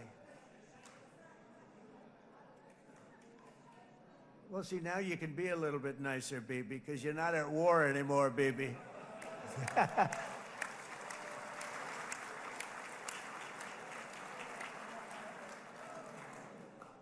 But only by embracing the opportunities of this moment can we achieve our goal of ensuring that the horrors of recent years will never happen again. You don't want to have to go through this again. 8 years ago, I came to this region on a very special first trip abroad as the President of the United States. I came here very early at your request. I addressed the leaders of the Arab and Muslim world gathered in Saudi Arabia and said that it was time to build a future free of the grip of extremism and terror. And interestingly, right now, as soon as I'm finished, I'm quite late. You've kept me quite late between opposition leaders and Bibi's brilliant but very long speech. I thought I was going to run up here, make a speech, and then head to Egypt. It didn't work out, though. And you made a pretty long one, too, Sarah.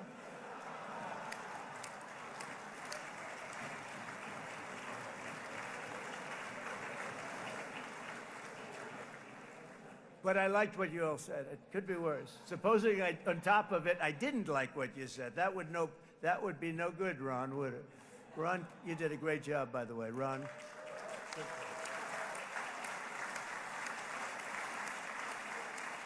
Yeah.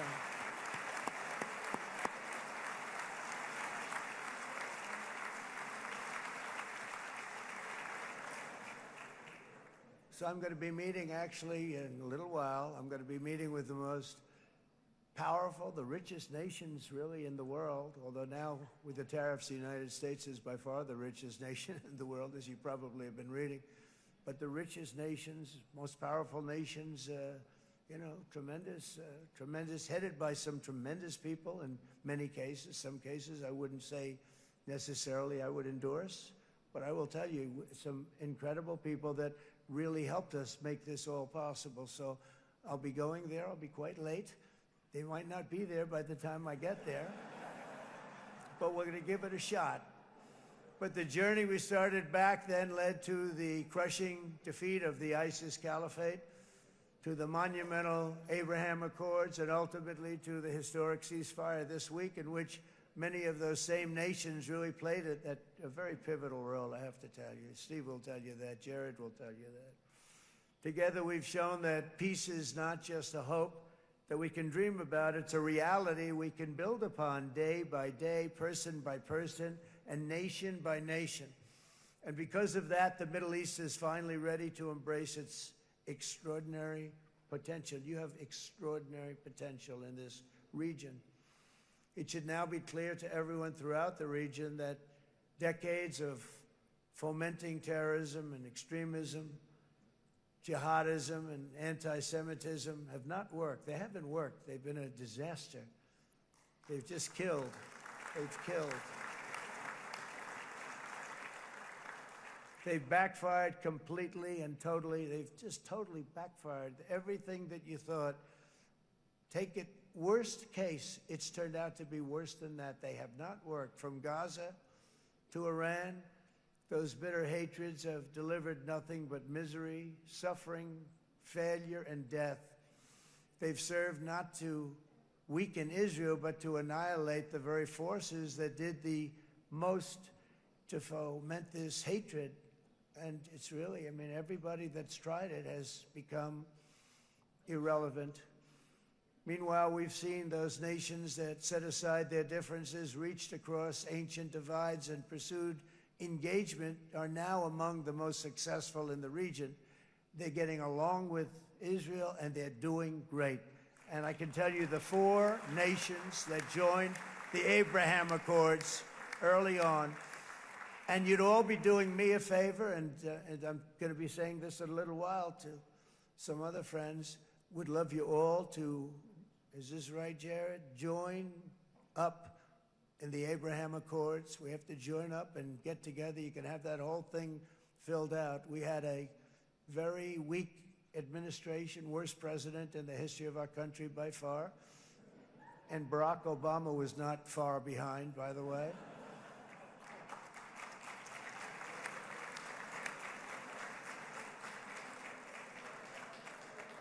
And they did nothing with this incredible document, the Abraham Accords, but now you can fill them up. Now you have peace, you have people that really like Israel. I'll tell you what, and they like Israel a lot more today than they did even 5 weeks ago. You've made a lot of, you've come back. You've come back strong, because it was getting to be a little nasty out there in the world, and ultimately the world wins. You can't beat the world always. I would say to Bibi, it's now time, and he understood it better than anybody, because ultimately, you know, the world's a very big place. And I've said a lot. I said, this piece of land is very small. It's unbelievable what you've done with that tiny, you look at a map even of just, not the world, the Middle East, and you have this little dot. And think of what you've done. It's incredible. It's incredible.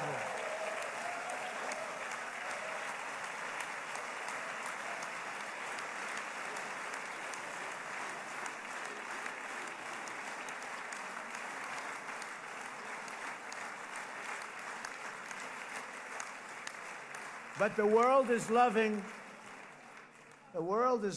Israel again. And I said to Bibi, you know, the world is big and it's strong.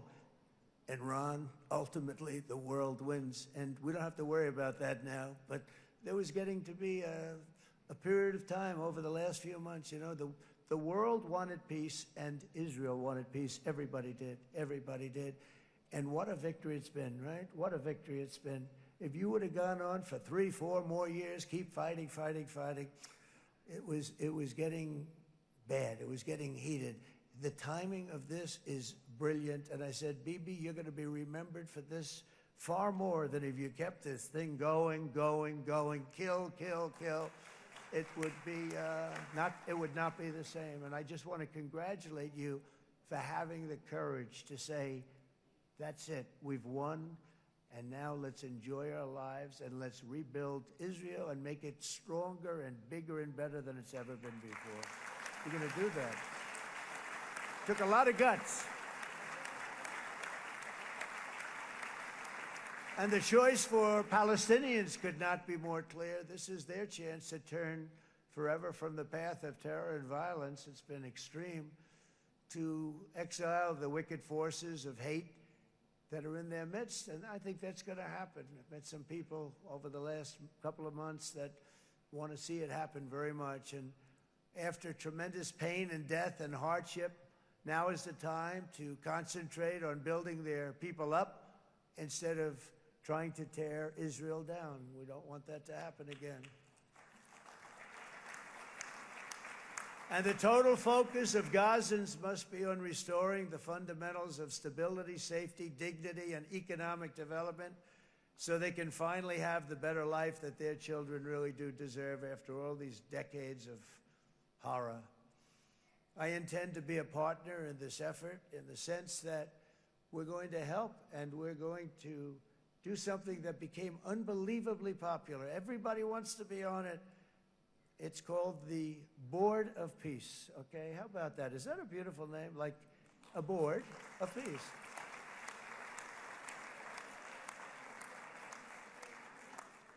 The only bad thing from my standpoint, every single nation involved has asked me to be the chair, and I'll tell you, I'm very busy. I didn't count on that, but you know what? If we do it, we'll do it right, and we have unbelievable power and wealth, because you're going to need wealth. You're going to need wealth to rebuild things, and they have wealth like few people have wealth. I want to thank the Arab and Muslim nations for their commitment as they've made to support a safe rebuilding of Gaza and beyond. I have many Arab countries, very wealthy countries, that came up and said, we'll put up tremendous amounts of money to get rebuild Gaza, and I think that's going to happen. The power, they want dignity, they want to come forward, and they want to say, and I want to say who they are, because what they're doing is going to be, I think, something that you're going to be very impressed with, Bibi, and you need that. You need the kind of economic power that they have, and they want to see it work, and they want to see it be safe, and they want to see it be good for Israel, too. And as much money as it will be, and it's a lot, as you can see, it's a lot. For these countries, it's relatively little relative to their worth. It's really a lot of money like most people could never even conceive, but for these countries, it's not that much, especially because it ensures success and stability in the Middle East, which is what they want to see. So many of them will be with us in Egypt in a little while, I think. I'm not sure. They may be gone. They may have taken their Boeing 747s and left. I said, what kind of a plane do you fly? 747. I said, that's a large plane. No, they may have. Steve, do you think they've left on their their brand new Boeing 747s? Or I don't know. We're going to find out soon. It's going to be a big story. There'll be 2 people left, and they'll be the 2 poorest ones.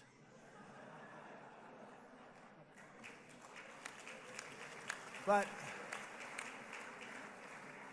it will be the wealthiest and most powerful group of nations. So the group that we have assembled, that's waiting for us, is the wealthiest and most powerful group ever assembled at one time. There has never been a group like this. And they're only looking for good. They want good. They're going to do good. And as those commitments are made, I'm going to let the world know who's doing it, because they really deserve to get the credit. And some of them probably won't want the credit, but they deserve it. It's more obvious than ever that the productive and responsible nations of this region should not be enemies or adversaries. You should be partners and eventually even friends, and that's what's going to happen. I know it. Together you can stand against the forces of chaos. Yeah, you go ahead. That's an important point.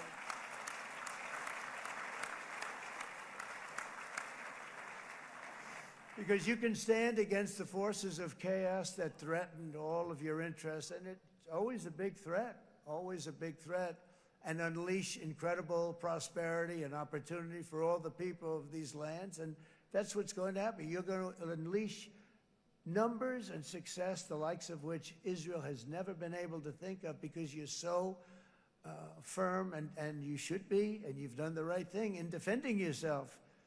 You're not going to have to worry so much about it. You've won, and now you can build, and you can do things that you never even thought possible. When you put that genius into doing something else, it's going to be something it's going to be a miracle. The miracle in the desert, it's going to be amazing. And it already is in a true sense. But it'll be wonderful when you can spend time thinking about other than war and defense and offense also. To that end, it's my firm hope and dream, frankly, that together the Abraham Accords will turn out to be everything that we thought they would. Those 4 countries were very, very brave in doing it. They did it at a very early point, and every single one of them benefits unbelievably financially. And if you noticed, even in this bad period that we just went through, they all remained a member of the Abraham Accords. They've done unbelievably well. And you know who you are, and I want to thank you. And they've stayed because of loyalty, but they've also stayed because it was really good business. They've made a lot of money being members, and you're going to all, I hope that every one of the countries that we're seeking, Jared, I hope they join quickly. No games, no nothing. Just join, get it. It's going to be a great peacemaker. It's really going to bring it together beyond anybody's wildest dream. So instead of building fortresses to keep enemies at bay, the nations of this region should be building infrastructure to weave your commerce closer together, because you've got to compete with the big world out there in commerce now. It's a different kind of competition. Instead of making weapons and missiles, the wealth of this region should flow to schools and medicine, industry, and frankly, the new hot thing, artificial intelligence. It's a lot of intelligence they're going to have to be thrown off to pay back these sums of money that they're doing. But that's really the hot one. And I might say that the United States, a year ago, was a dead country. I say it to people. I heard it first from the King of Saudi Arabia. I then heard it from UAE. I heard it from Qatar. I heard it from many other countries. A year ago, the United States of America was a dead country. Now it's the hottest country anywhere in the world. It is the hottest. There's no question about it.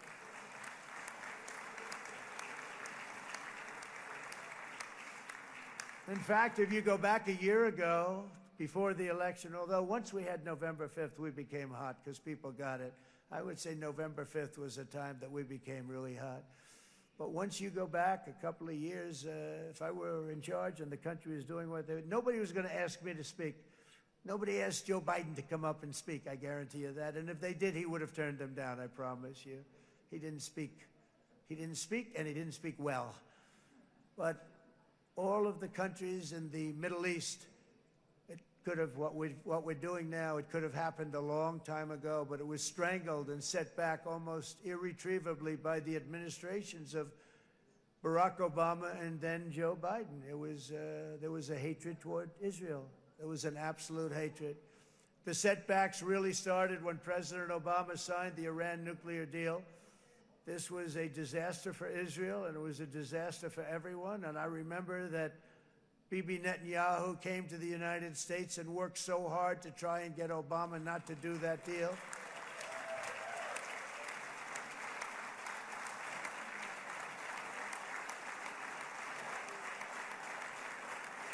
He worked so hard. But it was like talking to a wall. I remember him telling me it was like talking to a wall. They wanted to go with Iran. They chose Iran, frankly, over a lot of other good nations, but specifically Israel.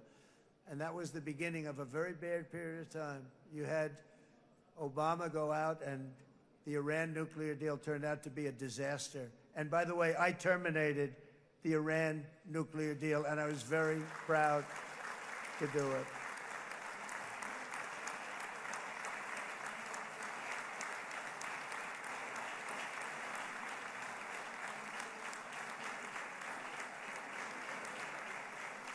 Yet even to Iran, whose regime has inflicted so much death on the Middle East, the hand of friendship and cooperation is open. I'm telling you, they want to make a deal. That's all I do in my life. I make deals. I'm good at it. I've always been good at it. And I know when they want. Even if they said, we don't want to make a deal, I can tell you they want to make a deal. All right, they do. They want to make a deal, and we're going to see if we can do something, because this is crazy what's happening, and we're not going to have this anymore. Neither the United States nor Israel bear the people of Iran any hostility. We merely want to live in peace. We don't want any looming threats over our heads, and we don't want to even think in terms of nuclear destruction. It's not going to happen, never will happen. There's nothing that would do more good for this part of the world than for Iran's leaders to renounce terror, stop threatening their neighbors, quit funding their militant proxies, and finally recognize Israel's right to existence. They have to do that. They have to do that. And to Iran, and as you know, this is not said out of weakness. There's no weakness. But I'm going to say this, that we are ready when you are, and it will be the best decision that Iran has ever made. And it's going to happen. It's going to happen. And they're good people. I know a lot of Iranians in the United States. They're good people, smart, hardworking people. They don't want to see what's happened to their country. The story of fierce Israeli resolve and triumph since October 7th should be proof to the entire world that those who seek to destroy this nation are doomed to bitter failure.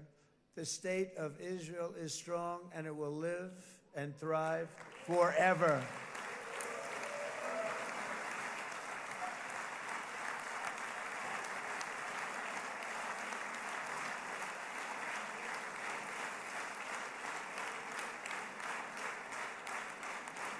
And that is why Israel will always remain a vital ally of the United States of America.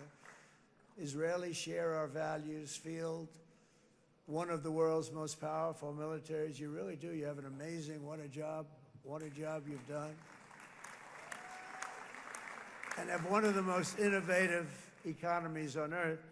Those are just a few of the reasons why I'm proud to be the best friend that Israel has ever had. And they all say it in the White House. They all say it. I guess it's true because everybody says it, Bibi. You said it today. Thank you.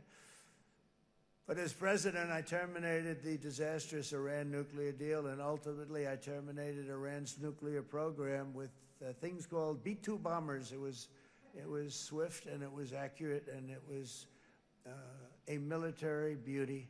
I authorized the spending of billions of dollars, which went to Israel's defense, as you know. And after years of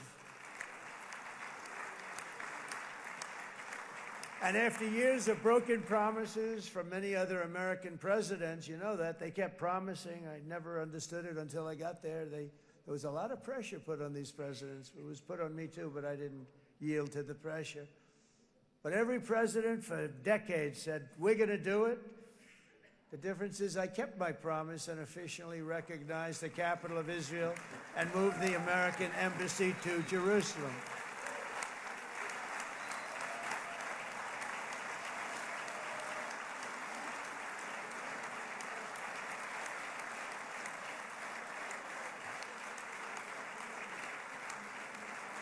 Isn't that right, Miriam? Look at Miriam. She's back there. Stand up, Miriam. Stand up.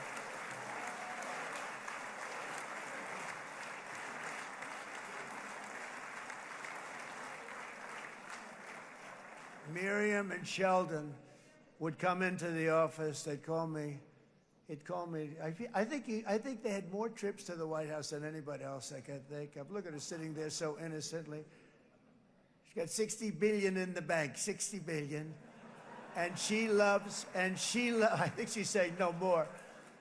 And she loves Israel, but she loves it, and they would come in, and her husband was a very aggressive man, but I loved him.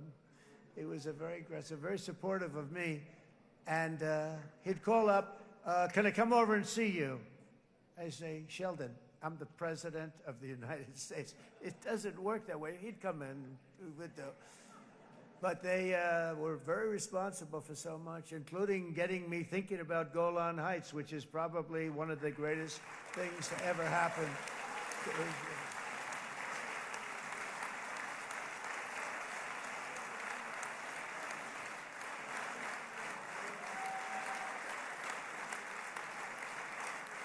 Miriam, stand up, please. She really is. I mean, she loves this country.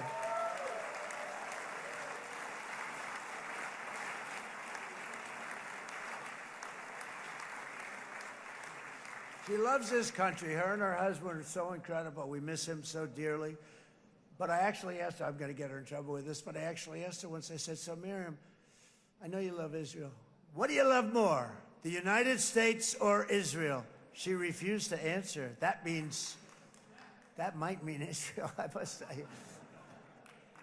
We love you. Thank you, darling, for being here. That's a great honor. Great honor. She's a wonderful woman. She is a great woman. I've always stood for the people of this community, and I always will. I'll always be with you. I'm always going to be with you. I guess maybe something could happen to change my mind. Somebody that's really stupid gets into office and wants to do really bad things, but that's about it. We don't think we're going to have that happen. I hope we're not going to have that happen. And this man is a good man right here. These two men are good men right here.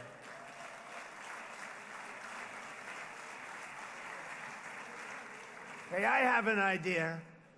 Mr. President, why don't you give him a pardon? Give him a pardon. Come on.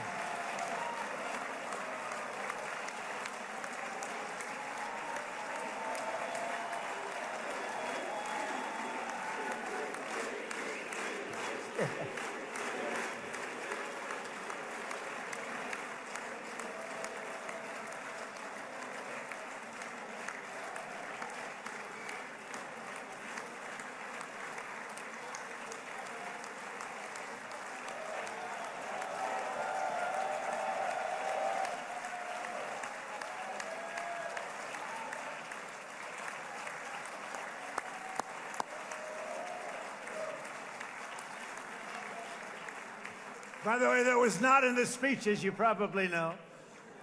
But I happen to like this gentleman right over here, and it just seems to make so much sense. You know, whether we like it or not, this has been one of the greatest wartime presidents. This has been one of the greatest wartime presidents. And cigars and champagne, who the hell cares about that?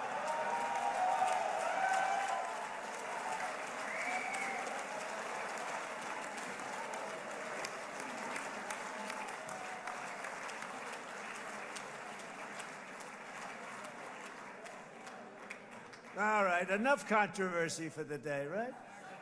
Actually, I don't think it's very controversial. So, you know, I mean, I see so popular. You are a very popular man. You know why? Because you know how to win.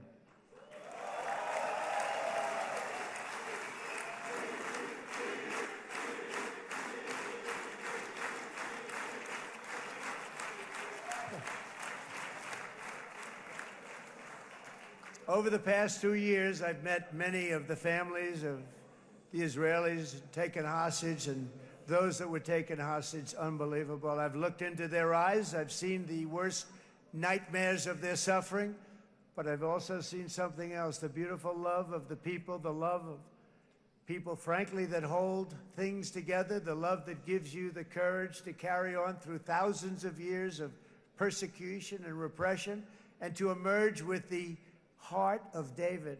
It's the heart of David. It's that love that's defeated the enemies of civilization, built this incredible country and this unbelievable economy, and forged one of the great democracies of the world.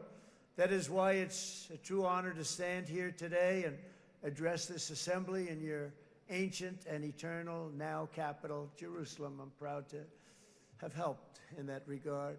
This city and this nation stand as living proof that a much brighter future for this entire region is truly within our grasp.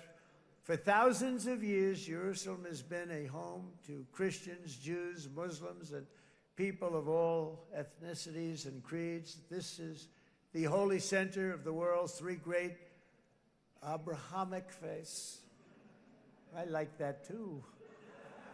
Adorned, it's the first time I've seen that word in a while. Adorned with their sacred sites and alive with their pilgrims and visitors from every corner of the globe.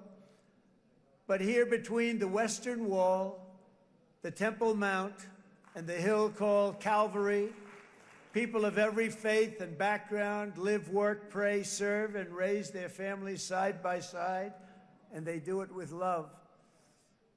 This example is just one of the modern miracles that Israel has given to the world. And just in closing, the leaders in this chamber know better than anyone else the challenges of this harmony, and it's been easily won. No, it hasn't. It has not been. It's been so tough, but it has been, some say, a miracle. What you've done is a miracle. Look at your size. Look at your chances when it all started. And you know, if you think about it, you are safer today, stronger today, and more respected today than at any time in the history of Israel. Think of it. People used to say it wouldn't exist. They don't say that anymore, do they? Yet if safety, security, and coexistence can thrive here in the winding alleys and ancient paths of Jerusalem, then surely peace and respect can flourish among the nations of the broader Middle East. The God who once dwelled among his people in this city still calls us, in the words of Scripture, the turn from evil and do good, to seek peace and pursue it. So he still whispers truth into the hills and knolls and valleys of his magnificent creation, and he still writes hope into the hearts of his children all over the world.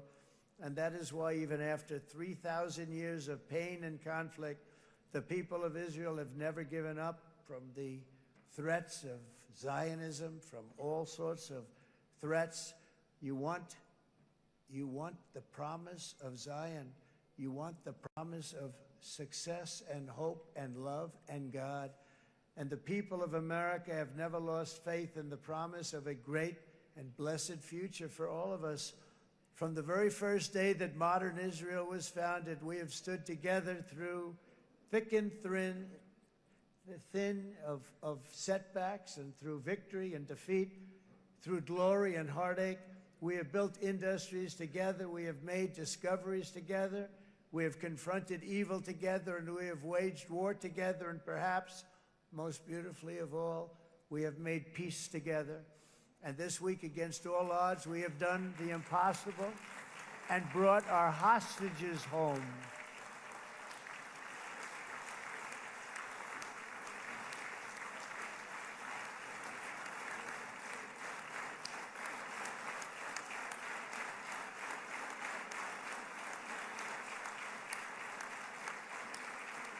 So now we're going to forge a future that is worthy of our heritage. We're going to build a legacy that all the people of this region can be proud of. New bonds of friendship, cooperation, and commerce will join Tel Aviv to Dubai, Haifa to Beirut, Jerusalem to Damascus, and from Israel to Egypt, from Saudi Arabia to Qatar, from India to Pakistan, from Indonesia to Iraq, from Syria to Bahrain, Turkey to Jordan, the United Arab Emirates to Oman, and Armenia to Azerbaijan, another war that I just settled. We are going to have hope, harmony, opportunity, and happiness here in the spiritual and geographic center of the entire world. That's what you are. Israel, America, and all of the nations of the Middle East will soon be safer, stronger, greater, and more prosperous than ever before.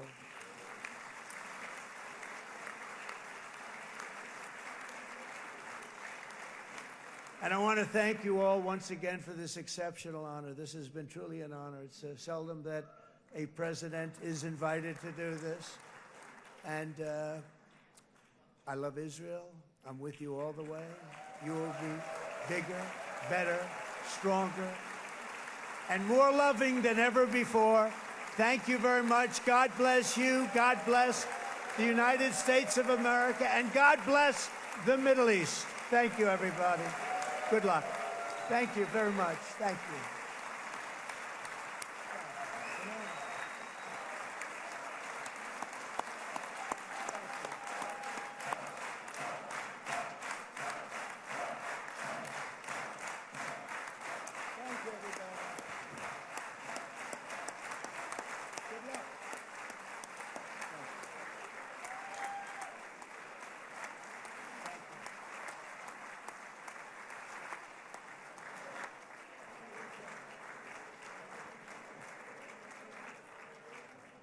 אני מודה לנשיא ארצות הברית של אמריקה. I'm thanking the the President of the United States.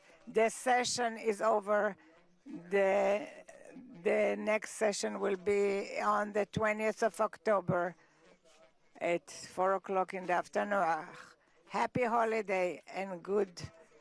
This session is finished.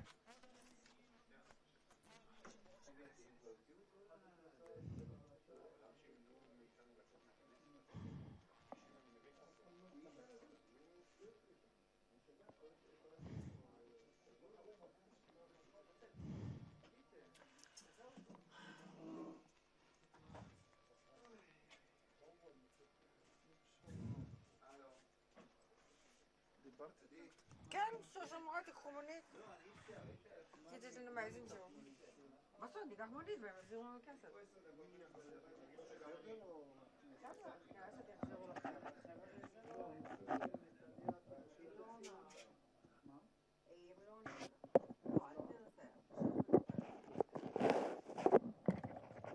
איזה בוא, עכשיו נראה לך גבול ברכב. לא, והיא גם תדבר על עניין הכסף, על זה שזה היה. כאילו, אז מה, כאילו... Lovely meeting you, unfortunately under those circumstances. כאילו, נשלח לה את ה... So short will be definitely the more matter. It's a lengthy translation. I don't understand Arabic, but I get it. No, they will be adding, I'm sure. I'm sure discuss it with her, because she's addressed me in the parliament. They're very extensive, they have a tender, it's horrible. But they know, I talked to her now. For sure. Like, well, not like that. But I think we'll be compensated better. And if you're available for like more English people, or English Arabic, I would allow myself to give you a call during anything. Unless you have a lovely day. We'll be taking a taxi. You also can take a taxi and charge it to Heather. Because it's too late, there's no buses. You know the only reward this meeting was of you? Thank you so much. It was a pleasure. Yeah, it was really lovely. Can we leave now? No, I mean because of the security. So Miss Dina, it was lovely meeting you. You did an amazing job. I'm sorry I couldn't help you. But it was... I would love to interject, really. Love to. I appreciate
המסדר יעבור לנוח. נוח?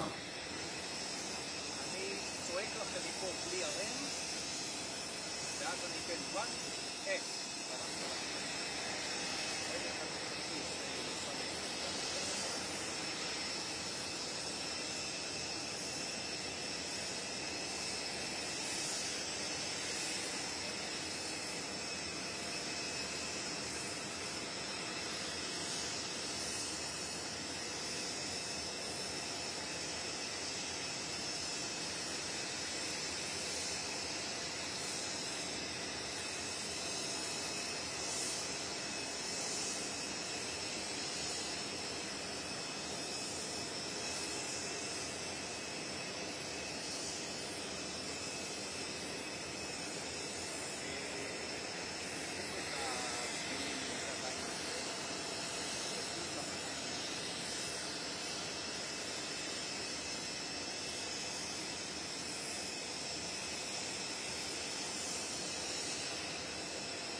עוד סול?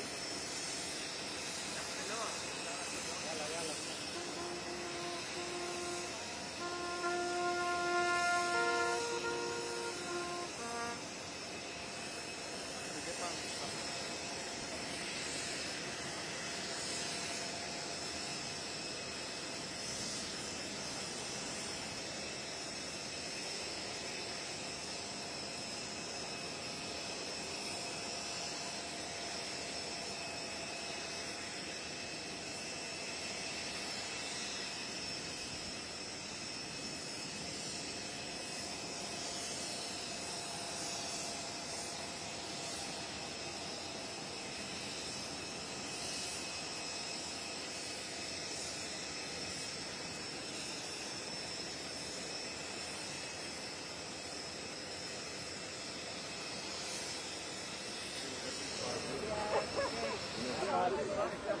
חבר'ה, אנחנו חייבים שרגע תפעלו אתם יצטלמו לראות את האוטו.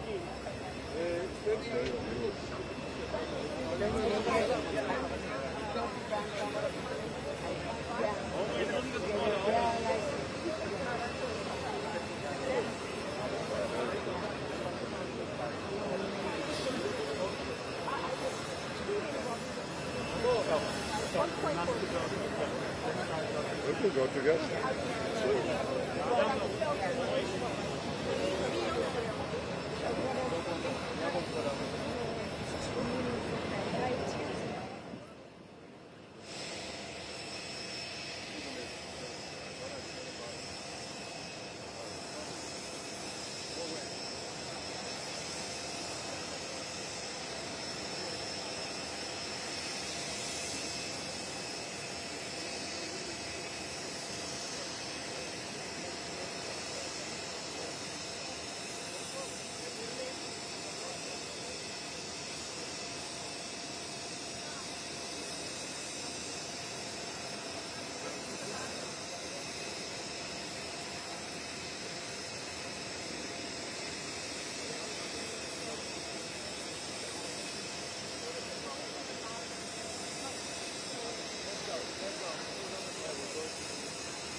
You had the opportunity. I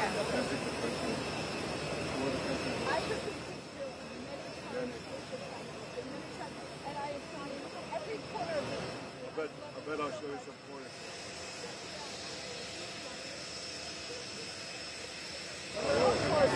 He's the best.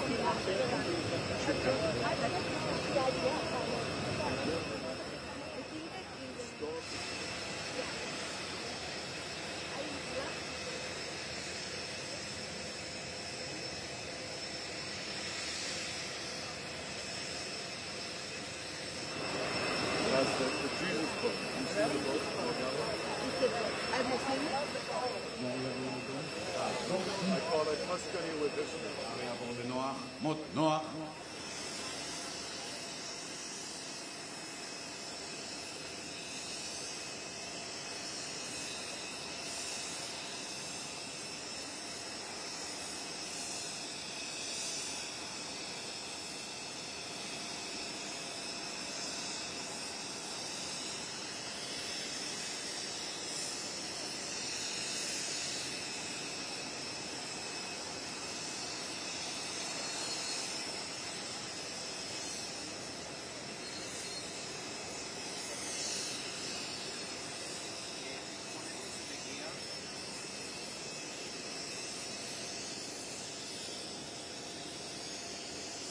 מסדר יעבור לדום, מסדר דום.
תביאו לי מהר.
Thank you.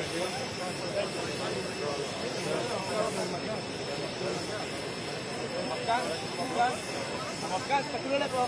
דני, תסתכלו לפה.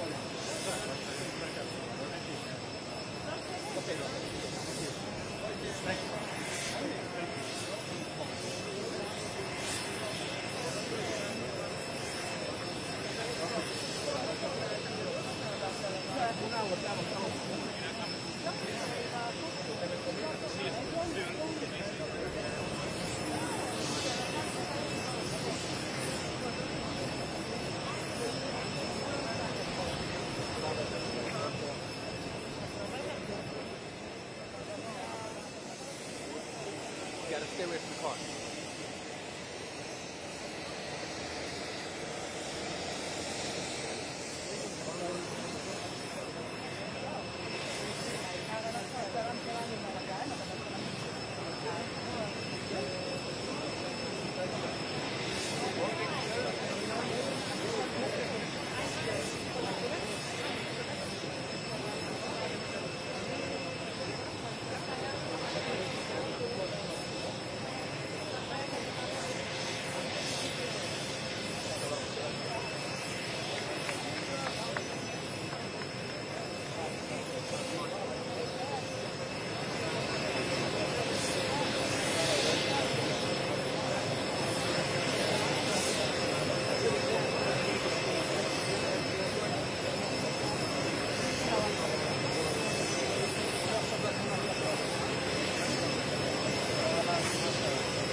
לא לגעת באחד.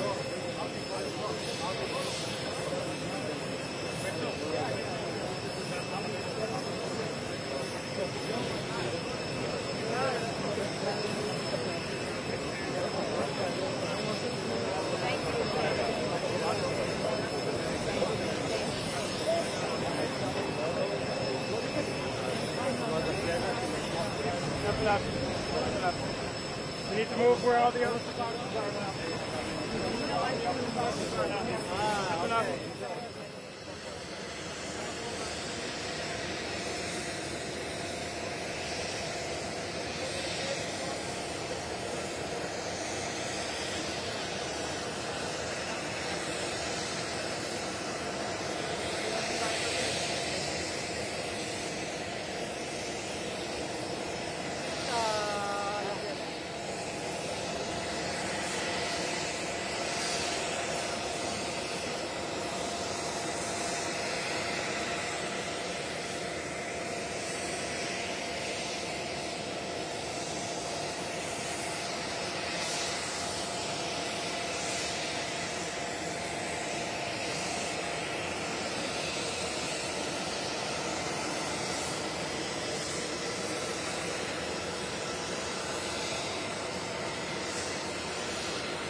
שר יעבור לנוח, מוד נוח.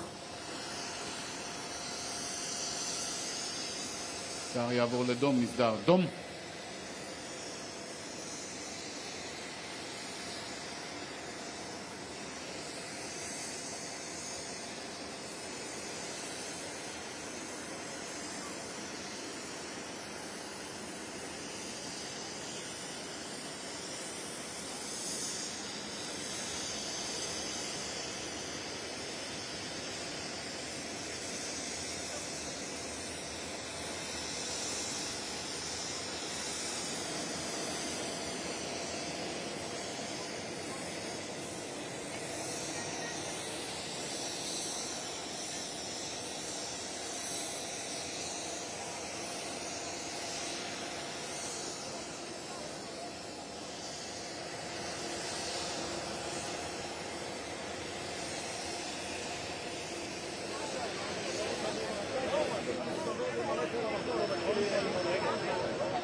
המסדר חוצה.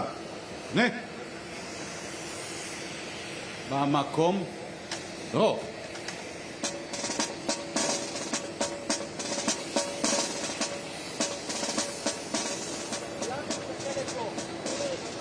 קדימה.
Gracias.